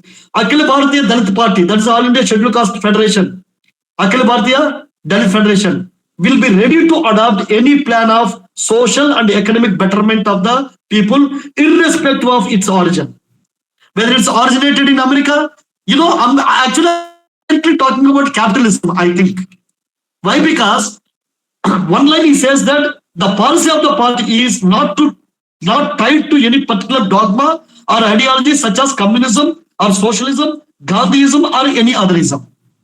He didn't take the capitalism name directly. But on the second line he says that the party will be ready to adopt any plan of social and economic betterment of the people irrespective of its origin. Irrespective of its origin means even if it's from outside India. So what was Ambedkar referring? Indirectly, I think capitalism only. He's talking about America, he's talking about Britain. one line above this line, he clearly states that no socialism, no Gandhiism, no communism. What prevented him to not to use the word capitalism? But he didn't use. At the second line, he says that we will adopt any model. It doesn't matter where it is originated. So indirectly, he is referring to the capitalism. Of course, Ambedkar knows very well. Capitalism exploits workers. He knows very well. But at the same time, he might have felt that capitalism is better and socialism is also better when it comes to mixing both. Something called social capitalism. Though Ambedkar didn't use this sentence, this word, I am putting it. Why? Because Ambedkar supports state intervention for building the society. But at the same time, Ambedkar allows private enterprise also. So here Ambedkar very clearly says that the party will be ready to adopt any plan of social and economic betterment of the people, irrespective of its origin, and provided it is consistent with its principles. Again, Ambedkar says that any model from any country, it doesn't matter. It doesn't matter. It's not that it should born only in India. Even if it is from America, even if it is from Africa, even if it is from Britain or anywhere, it is acceptable to Ambedkar, provided it supports the principles of Akhil Bharatiya Dalit Federation, that is All India Scheduled Caste Federation. That is what Ambedkar wants to say. Then again, you see, this is very important. I think, these few lines, the policy of the party, policy of the Federation and the policy of the party, these two are, I feel, it should be a socio-political Bible for the Dalit community. The principles of Akhil Bharatiya Dalit Federation, the policy of the Akhil Bharatiya Dalit Federation, what Ambedkar wrote in the Dalit Manifesto, should be the basis for Dalit model of society, Dalit model of economics, Dalit model of politics. So when you want to build a Dalit model of economics, Dalit model of politics, Dalit model of society, Dalit Manifesto of Ambedkar is the basis. That's the foundation. Why today Dalit politics lost its importance is because it forgot Dalit Manifesto given by Ambedkar from the Akhil Bharatiya Dalit Federation. That is All India Scheduled Caste Federation. See what he says. At one point he says that no dogma, no ideology. In other line he says that we adopt any scheme, any model, irrespective of its origin. It means even if it is originated from America, we adopt.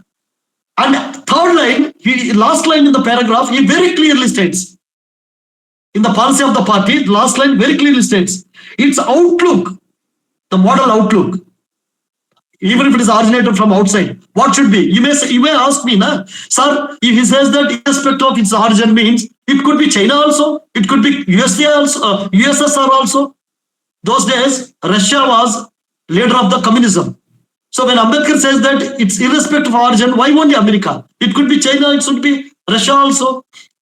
But Ambedkar very clear, see, Ambedkar is, though he is not positioning himself in support directly to capitalism, but the essence of his words is he is supporting the capitalism with a rider. There should not be exploitation. So what if the last line he says that its outlook on life will be purely rational and modern, empiristic and not academic. It should be based on the data, statistics, not simply theory. So Ambedkar says that only theoretical explanation is not enough. Only philosophy is not enough. You have to go to the field. You collect the data. What exactly the issue of the people? Whether the Dalit issue is aligned with the other people issue or not.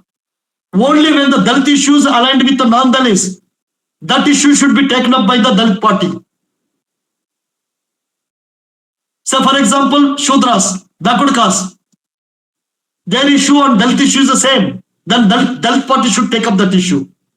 Where there is no, when the issue is not same, Dalit issue is different, Shudra issue is different. Let the Shudra people take up their own issue. That's why Ambedkar never wanted to become a leader of all people. Ambedkar encouraged backward caste people, Shudra people to produce their own leader. Ambedkar, many people criticize Ambedkar. Why he didn't take up the Adivasi issue? He took the Adivasi issue, but he don't want to become leader of Adivasi. He encouraged Jaipal Singh Munda to become a leader of Adivasi. Jaipal Singh Munda was a contemporary of Ambedkar. He was one of the members of the Constituent Assembly. So here Ambedkar says that what kind of model he wants to adopt for implementing the principles of the Akhil Bharatiya Dalit Federation. What kind of model he wants to adopt? The model which is born from any country, but it should be modern. It should be modern. Naturally, America, Europe. So he was referring to Britain and America. He was referring to Britain and America indirectly. So this is the principles and policies. Now come to the programs of the party. So without a program, you can't simple policy principles are only theoretical. It's a philosophy. And policy is a implementation of the principles. Then to implement, you need a program. What should be your program? Your program is decided by your model. Socialism model, communism model, Gandhism model, or Hindutva nationalism model, or what should be your model? So Ambedkar gives his model, with the model to implement the policy of the principles of the Akhil Bharatiya Dalit Federation. He says that problem of rising the backward classes. The first program Ambedkar floats is that problem of rising the backward classes. Here also is not talking about the Dalits. Remember, many backward caste people says that what Ambedkar done to the backward classes. Many Shudras question that what Ambedkar done to the backward class. Then the first program of the Akhil Bharatiya Dalit Federation is rising the backward classes. Very, very interesting. The party is a Dalit Federation. The first program of the party is the backward classes development.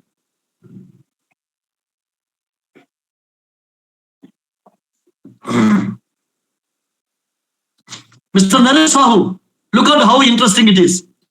You are a backward caste, yes, you are a Shudra. You are a backward caste leader, yes, backward caste Shudra, Shudra thinker. You should understand. Many people criticize that Ambedkar, what Ambedkar did to Shudras and backward caste, he did only to Dalits. But very interesting fact is that his own party, the first political party after independence, that is Akhil Bharatiya Dalit Federation, All India Scheduled Caste Federation. Yes, sir. It's a first program. Is a rising the backward classes. Problem of rising the backward classes. Here he says that the Scheduled Caste Federation, that is Akhil Bharatiya Dalit Federation, will fight for the rising of the backward classes, the untouchables, and the tribal people.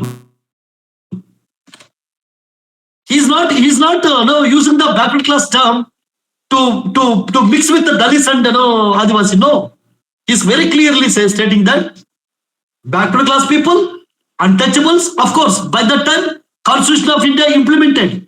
Constitution of India was in execution. It came into effect 26 January 1950, and he was writing this manifesto. He was writing this manifesto on 7th October 1951. He released this manifesto on 7th October 1951. Means already Constitution of India implemented and untouchability was abolished. Untouchability was abolished. Even then, he was using the word untouchables. Remember this fact. Even today, though Constitution of India abolished untouchability, even today untouchability is there. So Ambedkar used the term untouchable in his Scheduled Caste Federation Manifesto. Why, Akash, you are disappearing here and there? Are you not listening by what? You tell me what I said just now. So you are telling Naresh House about.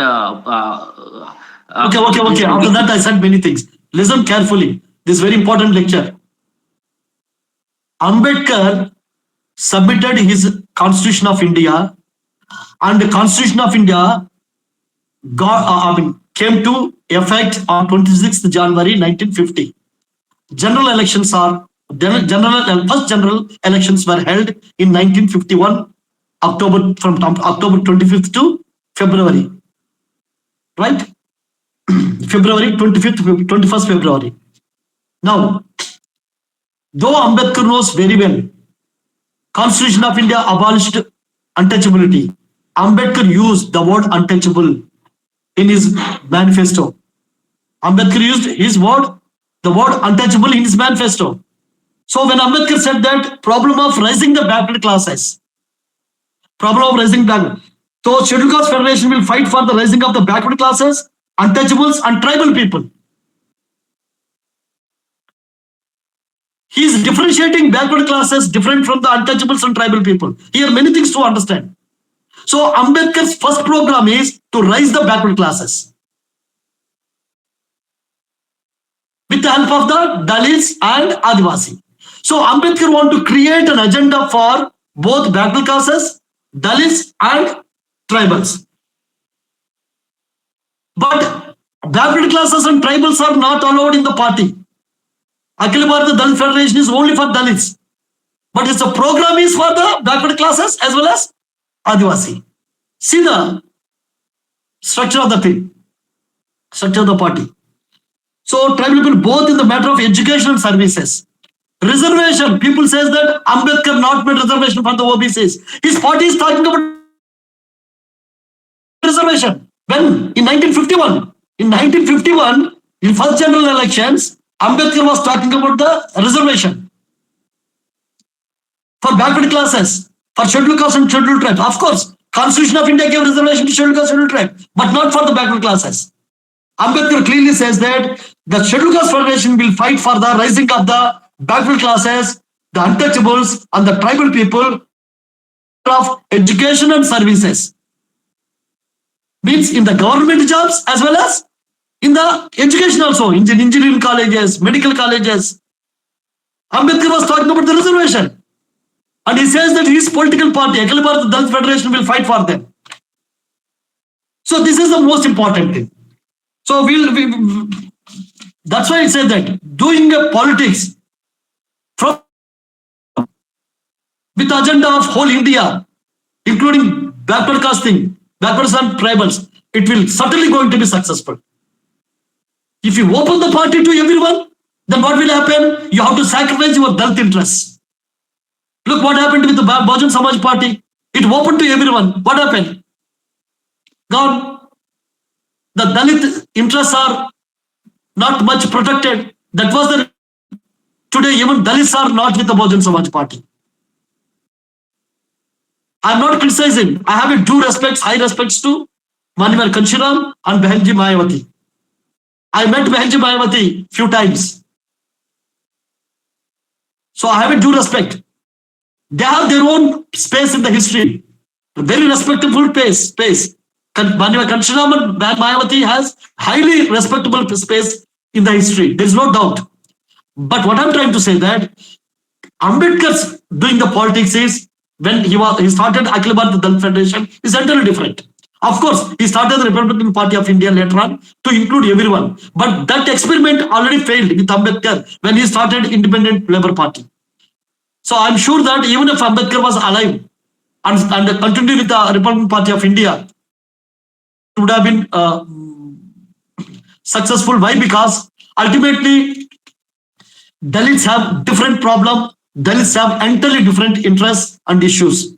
So it's better to have party like Akhil Bharatiya Dalit Federation with only for Dalits membership, but taking up the issues of not only Dalits but others also. This is Ambedkar model of Ambedkar Scheduled Caste Federation of India.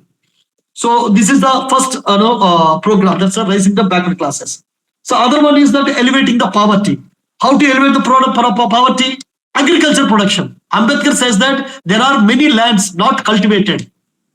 So that uncultivated lands you bring back into cultivation. Give to the people, landless laborers. There are many landless laborers among the Dalits and backward class. They don't have land. Even among backward class, only few backward class people have land. There are many backward classes, many Dalits, many tribals don't have land. So this uncultivated land should be given to them to bring them out of the poverty.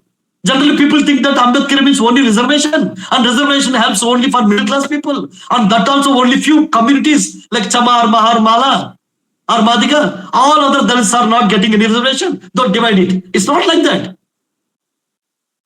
Reservation is meant to create the middle class, but at the same time, what about the poor people? So Ambedkar talked about the agricultural laborers who don't have land. They are just labor in somebody else's agricultural fields. So Ambedkar said that uncultivated land under the government of India, take it away, bring under the cultivation, give to the people, scheduled castes, scheduled tribes, the OBCs who don't have land, give them. And he also said that mechanize the agriculture. Don't use the traditional agricultural techniques like bullock cart something, mechanize. And he said that there should be large farms. Now everybody having 1 acre, 2 acres. No, not like that. Like today, government created many special economic zones for industrial companies to start their own industries. Special economic zones. Why can't we? Some places there are special industrial zones also. So why can't we have a special agriculture? Ambedkar didn't say that. Ambedkar said that large farms. What I'm visualizing that Ambedkar want to say that large farm special agricultural zones. I am coining it, that word term, special agricultural zones. Yes, Z. So you bring the see, you are taking the land from the people for the, you are giving the compensation, you are putting the highway, you are putting the companies, you are taking the land and giving to the companies. Same way, you take the land, give the compensation to the landowner, agricultural landowner, and make a special economic zone. Make a special agriculture zone. Even if you don't want to give land to the scheduled castes and scheduled tribes and backward castes, you create a special agriculture zone. Make them as a what is that? Stockholders, owners. Like a company, you start it. They will get the dividend, they will get the profit, they will get the salary. Minimum salary you decide. So if really Ambedkar's system, Ambedkar's policy, Ambedkar vision in the Dalit Manifesto is implemented, poverty will be thrown away out of the India. This is what Ambedkar suggests. On the one hand, he talked about backward caste reservation, and on the second thing he talked about poverty elevation. This is the one. The last one he's talking about is that, he talked about implementing government creating the big companies. Like, say, look at that, government companies. SAIL. Could anyone tell me what is the full form of the SAIL? What is the full form of the SAIL? Steel Authority of India Limited. SAIL. Steel Authority of India Limited. This is a government company. Highly successful company. Reservation is there. 15% scheduled caste reservation, 7.4% scheduled tribe reservation is there. SAIL. That company is internationally, it can bid even projects in international level. That much of meritorious, competent company. SAIL. At the same time, private industry also have, private people also have steel companies like Tata Steel. SAIL is a government one, Tata Steel is a private one. So both capitalism and socialism, both are working. Capitalism, Tata Steel. Socialism, SAIL. But in Tata Steel, how many scheduled caste, scheduled tribes are employed? We don't know. But in SAIL, we have a 15% and 7.5% scheduled caste, scheduled tribe respectively. Employees are there. So society is growing through the government socialism, and so the state is growing through the government socialism, the private capitalism. So this is what Ambedkar visualized. Then foreign policy. Ambedkar says that India should be friend with America. This Ambedkar says in his foreign policy. Just because of India was very close to China, we have lost many opportunities that should have been provided by the America. So Ambedkar says that India should be of darling of everyone. 1951, he said. When communism was becoming a communist, talking about communism, it was a fashionable those days. Even then, Ambedkar opposed communism. Even Nehru was admirer of communism, socialism. But Ambedkar never openly supported any of this kind of isms. Indirectly, he was talking about to become a good friend of America, to adopt the model of any origin, which should be modern. It means indirectly he is talking about Europe, Britain, and America. He is directly refusing openly. What is that? Communism, Gandhism, socialism. So what it says that? He says that kind of model he is creating, capitalism plus socialism kind of model he is creating. The best of the capitalism should be taken, the best of the socialism should be taken. That's what he is creating. That's what I understand from this Dalit Manifesto. Now he proposes that how to get money to implement the programs, budget. Ambedkar says that reduce the income, reduce the spending on army, reduce the spending on defense.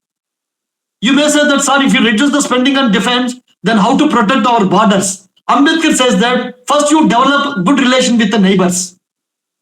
Ambedkar states very clearly that India should be good friend of Pakistan so that we can reduce our defense budget. We should be good friend with all neighboring countries. If you are a friend with the neighboring countries, then your borders are safe. Don't become friend of only particular group. Become friend of everyone and take the help of, particularly he is saying that India should be friend of America.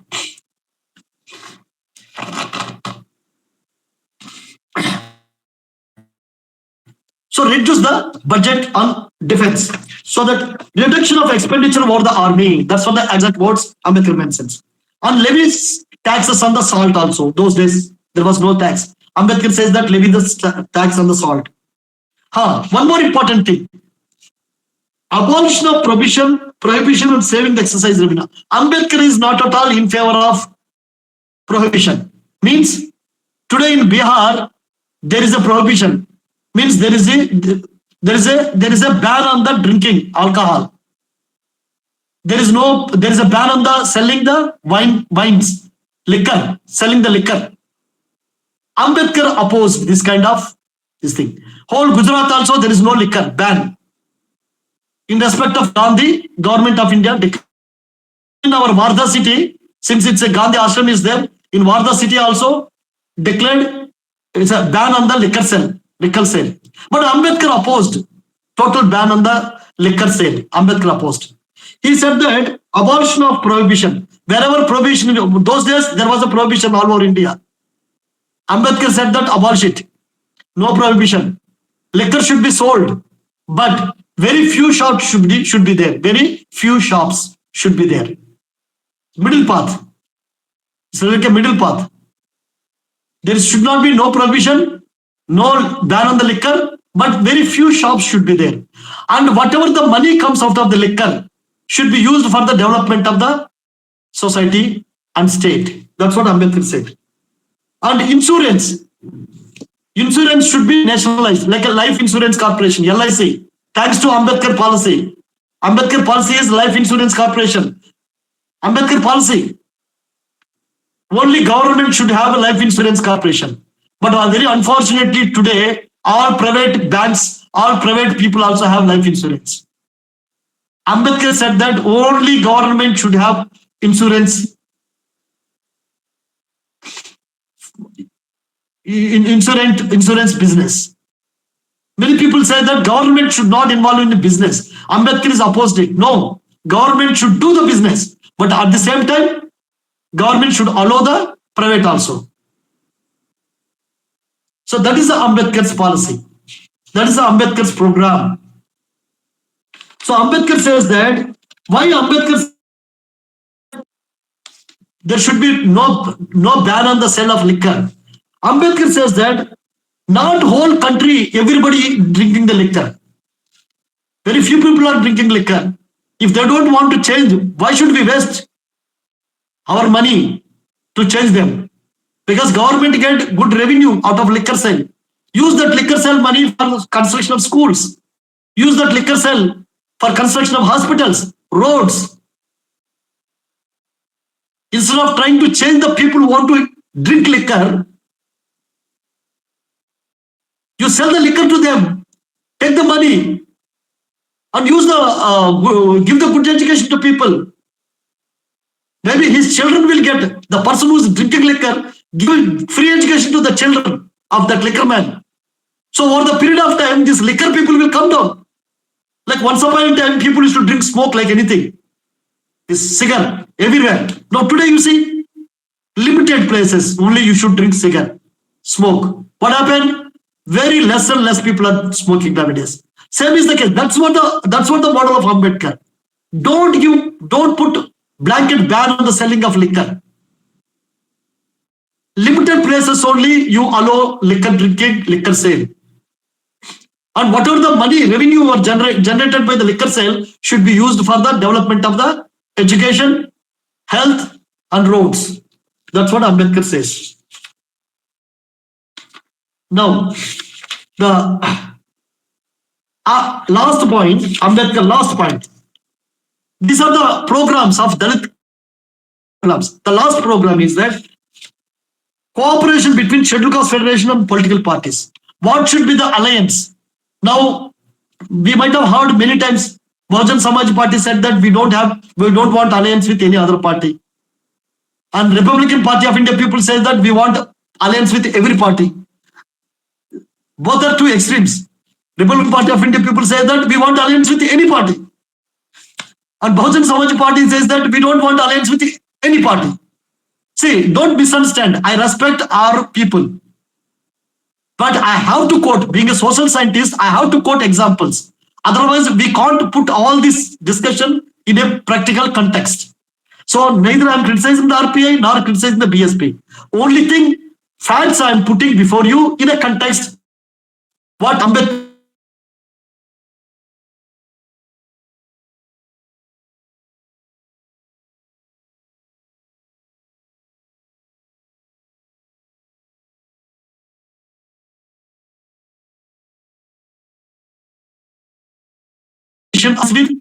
to have living parts. Now, what is the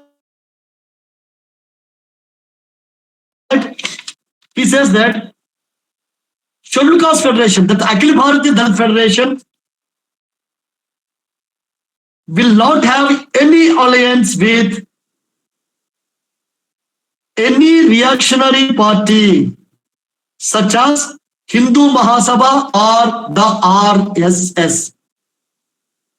The Scheduled Caste Federation, that is Akhil Bharatiya Dalit Federation, will not have any alliance with any reactionary party such as the Hindu Mahasabha or the RSS.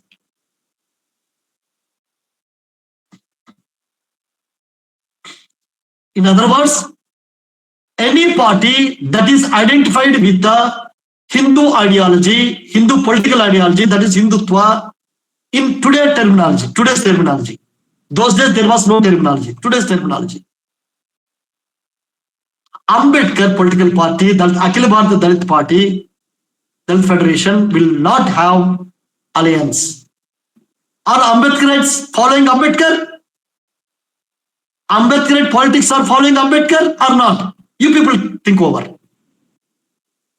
Whether RPI followed Ambedkar in his politics, whether BSP followed it in its politics, you people think over. I don't want to judge. I don't want to be judgmental.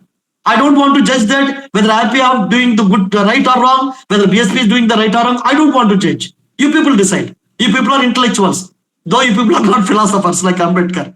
You people are intellectuals. In the beginning itself, I told the difference between philosophers and intellectuals. So Ambedkar being a philosopher, he has a vision beyond. Intellectuals are there in the many political parties. What intellectuals do? What intellectuals do? Their vision is restricted. Their vision is limited only. Restricted for next thing, next elections. But philosophers, they have vision. So Ambedkar said that Akhil Bharatiya Dalit Federation, that's a scheduled caste federation, will not have any alliance with any reactionary party such as the Hindu Mahasabha or the RSS. Ideology, he said, no Gandhiism, no socialism, no communism. He didn't mention capitalism. But he indirectly talked about capitalism. Here he very clearly says that no Hindu Mahasabha, no RSS. Dalit politics never going to identify these two. He didn't stop. You may ask me, sir, what about the Congress party? Dalit, Akhil Bharatiya Dalit Federation, primary opposite party is the Congress party only. So primary opponent is the Congress party. He was opposing a Congress party. So there is no question that Akhil Bharatiya Dalit Federation is going to align with the Congress party. There is no question of that. Akhil Bharatiya Dalit Federation was the primary opponent of Congress party. So there was no question of making any alliance with the Congress party during the first general elections in 1951. So now what about the Communist party? Fine, Ambedkar said that Dalit party should not align with any Hindu Mahasabha or RSS. But what about the communists? Ambedkar clearly states that Akhil Bharatiya Dalit Federation, that is Scheduled Caste Federation, will not have any alliance with a party like a communist party. Any communist party. Akhil Bharatiya Dalit Federation, that's the Scheduled Caste of India, will not have any alliance with any communist party. Any kind of communist party. Now RPI should think over. BSP should think over. Or any political party. Any political party of Dalit political party should think over. What was Ambedkar doing that time, 1951? Because why Ambedkar don't want to align with the Communist Party? Because the objects of the Communist Party are to destroy individual freedom and parliamentary democracy and substitute in its place a dictatorship. So any kind of dictatorship Ambedkar opposes. No dictatorship, no social dictatorship, no political dictatorship. That's why Ambedkar don't want to align with Ambedkar's political party. Akhil Bharatiya Dalit Federation did not want to align with Hindu Mahasabha or RSS or communist parties. Against the Congress as a political opponent. But ideological opponent, RSS, Hindu Mahasabha. So what I'm trying to understand out of these statements, it's my understanding. You may correct me. Ambedkar looked at the Congress as a political opponent, not an ideological opponent. But he looked at the RSS, Hindu Mahasabha and communist parties as ideological opponents. Ambedkar, this is my understanding. This is my understanding out of reading this Ambedkar's Dalit Manifesto. My understanding is that Ambedkar was treating Congress as a political opponent, but treating Hindu Mahasabha, RSS and Communist Party not only as a political opponent and also ideological opponent. That's why Ambedkar said that he did not want to align with Mahasabha and Communist Party. Now the question is that are Dalit politics, post Ambedkar Dalit politics, really had a vision of Ambedkar or not? That the listeners could decide, listeners could judge. So this is what Ambedkar's this thing. And one more interesting last point Ambedkar makes, that his vision is to create only two political parties in India. Ambedkar wanted only two political parties, like America. Democratic Party. America, don't misunderstand American political system. There are many political parties in America. There is some political party called Green Party also. There are many political parties in America. But main political parties are only two: Democratic Party and Republican Party. In Britain also there are many political parties, but there are only two major political parties. They are Labour Party and Conservative Party. So Labour Party is not a political party. It's a combination of many political parties. It's a federation of many political parties. Ambedkar wanted at least some federation of political parties. So Ambedkar wanted to have federation of political parties that supports the principles mentioned in the Akhil Bharatiya Dalit Federation Manifesto. So that's why Ambedkar says that he is ready to have alliance with the KMP party, Socialist Party, Justice Party. Look, Ambedkar was opposing the socialism, not as an ideology, but socialism as a dogma. He don't want to support the socialism. But at the same time, Ambedkar want to align with the KMP party, Socialist Party, and Justice Party. These are the mainly backward class people party and some urban elite parties. But Ambedkar says that these parties should support the principles of Akhil Bharatiya Dalit Federation Party. So what I'm trying to say, that Ambedkar vision is to have two major political parties in India. If you don't have two major political parties, like a Labour Party, have alliances. So look at the Ambedkar vision. Today, same thing happening in India. There is a NDA and UPA, two alliances. That's what Ambedkar was talking. NDA alliance led by BJP, UPA alliance led by Congress. If Ambedkar is seriously taken by all political parties, there should be only two political parties, like Republican or Democrat in America, or like in Britain, Labour Party, which is a combination of many political parties. There should be two alliances, political parties. Ambedkar was talking the same thing in 1950. And it is happening today in 2025. We have NDA led by BJP and UPA led by Congress.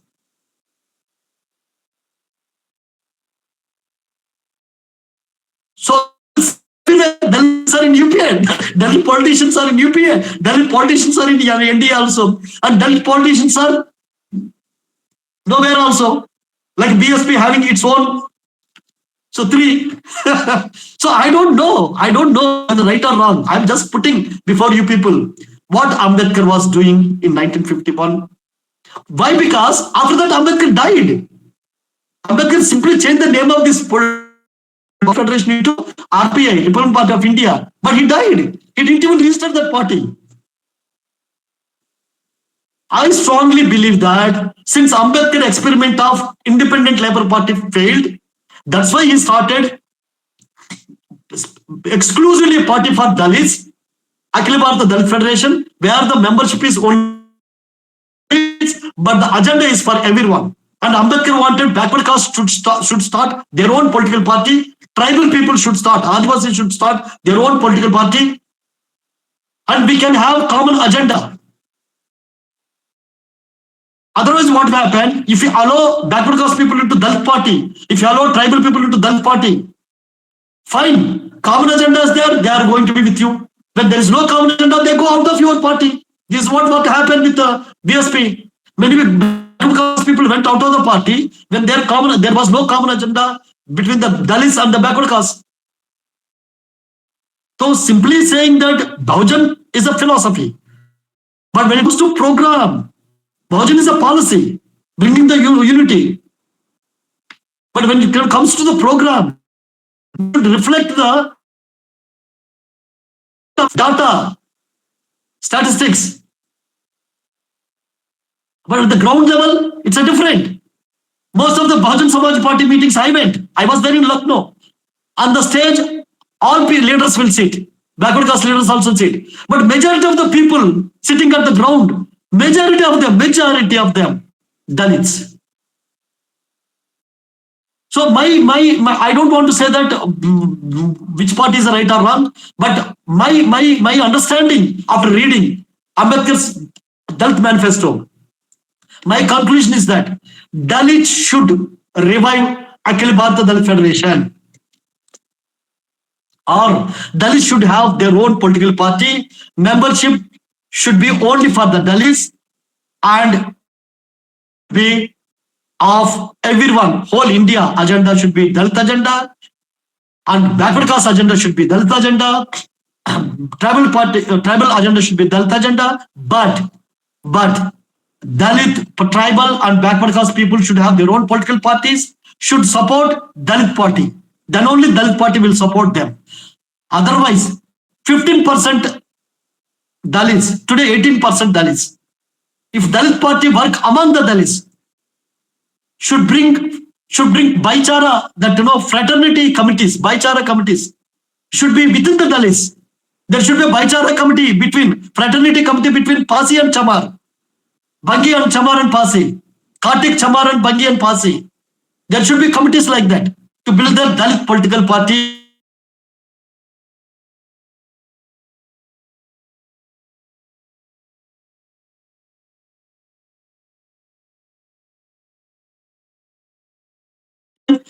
Jai Bhim, Jai Bharat. Thank you very much.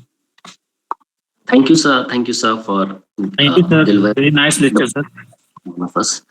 So, but I need to ask you before going to the next session. So, I need to ask you, sir, can we go for a question answer session or for a vote of thanks, because the time is already. See, I'll you people take some 15 minutes so that because without question and answer session, it can't be an academic lecture. Okay. In political lectures, there is no question and answers. Only in academic lecture there is political and answers. Yeah. So I request those who want to ask a question related to today's. You could restrict the question, number of questions. You could restrict some 2 questions, 3 questions like that. But there should be a question and answer. Yeah, there will be only 3 questions. So if you want to ask a question, please go ahead. I'm seeing Amit Kumar, but I request you, Amit Kumar, don't ask many questions. Just stick with the 1 question only. Don't ask 3 questions. Okay. Yes, sir. So Amit Kumar, go ahead. Yes, sir. Sir, thank you so much. Very wonderful, very knowledgeable lecture. I read, sir, I ask 1 question. Sir, despite the provision of political representation immediated in the Dalit Manifesto, the pace of social and economic reform in the lives of Dalit has remained slow. Why has this happened? Explain how political control can be established to bring about a radical transformation in the Dalit life and present situation. Thank you, sir. My question. Okay, next question. So please, those who want to ask a question, the other person. Next question, please. There's no one to ask? Oh, great. Dr. Bechalal, would you like to ask question? What? Unmute yourself, sir. Bechalal, sir, please unmute yourself. Okay. Oh, sorry. Thank you, sir. Thank you very much. Very nice lecture, sir. I am very impressed you, sir. So my question is simple, sir. Can you provide, sir, your lecture in written matter, sir? We will think over it. Okay, sir. Okay. Thank you, sir.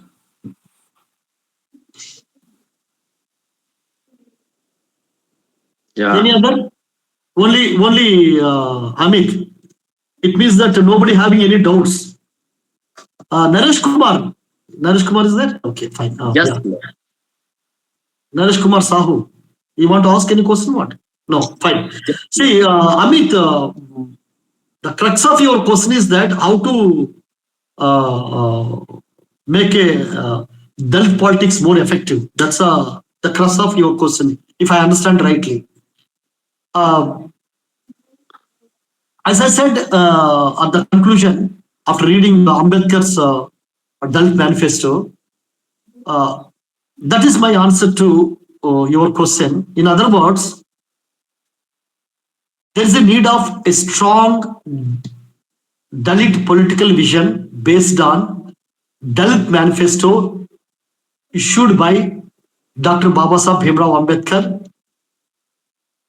through the All India Scheduled Caste Federation, which is also called Akhil Bharatiya Dalit Federation in 1951. If you read the policy and if you read the principles, policy and programs, and with whom to align, with whom not, which political party should be aligned, which political party Dalit politics could align, and with which political ideology Dalit politics could not align, should not align, you will get a clear picture. It doesn't matter your party name is RPI, your party name is BSP, or your party name is something else. It doesn't matter. What matters is that Ambedkar was not simply a politician. Ambedkar was a philosopher. You may be having an intellectual support in your party. There are many intellectuals who are supporting the RPI and BSP. There are many intellectuals who are supporting many parties, but intellectuals are not philosophers. That's why when in the beginning itself in my lecture, I have differentiated philosophers and intellectuals. Philosophers can be intellectual, but intellectuals can't be a philosopher. Ambedkar was a philosopher. He's more than intellectual. So the manifesto of Akhil Bharatiya Dalit Federation is not simply a political agenda. It's not a political agenda. Ambedkar himself writes there. It's not simply a political agenda. The principles enshrined in the manifesto of Akhil Bharatiya Dalit Federation is not a simple political agenda. It's not a political declaration. It's a vision. It's a Dalit vision, which consists of Indian vision.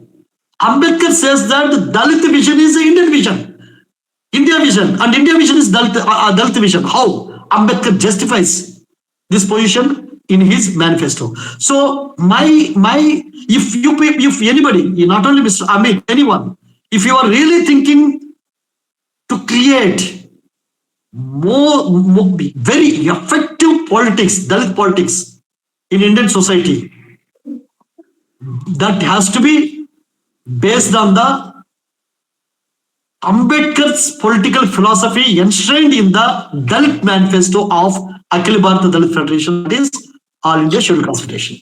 Thank you very much. Thank you. Thank you sir. so much, sir. Thank you, sir, so much. So, Yeah. Vote of thanks. yeah. So I request Mr. Shashikant Sambodhi to please give vote of thanks. Thank you.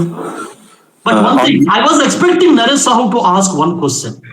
He is representing the backward caste. And he's a backward caste intellectual.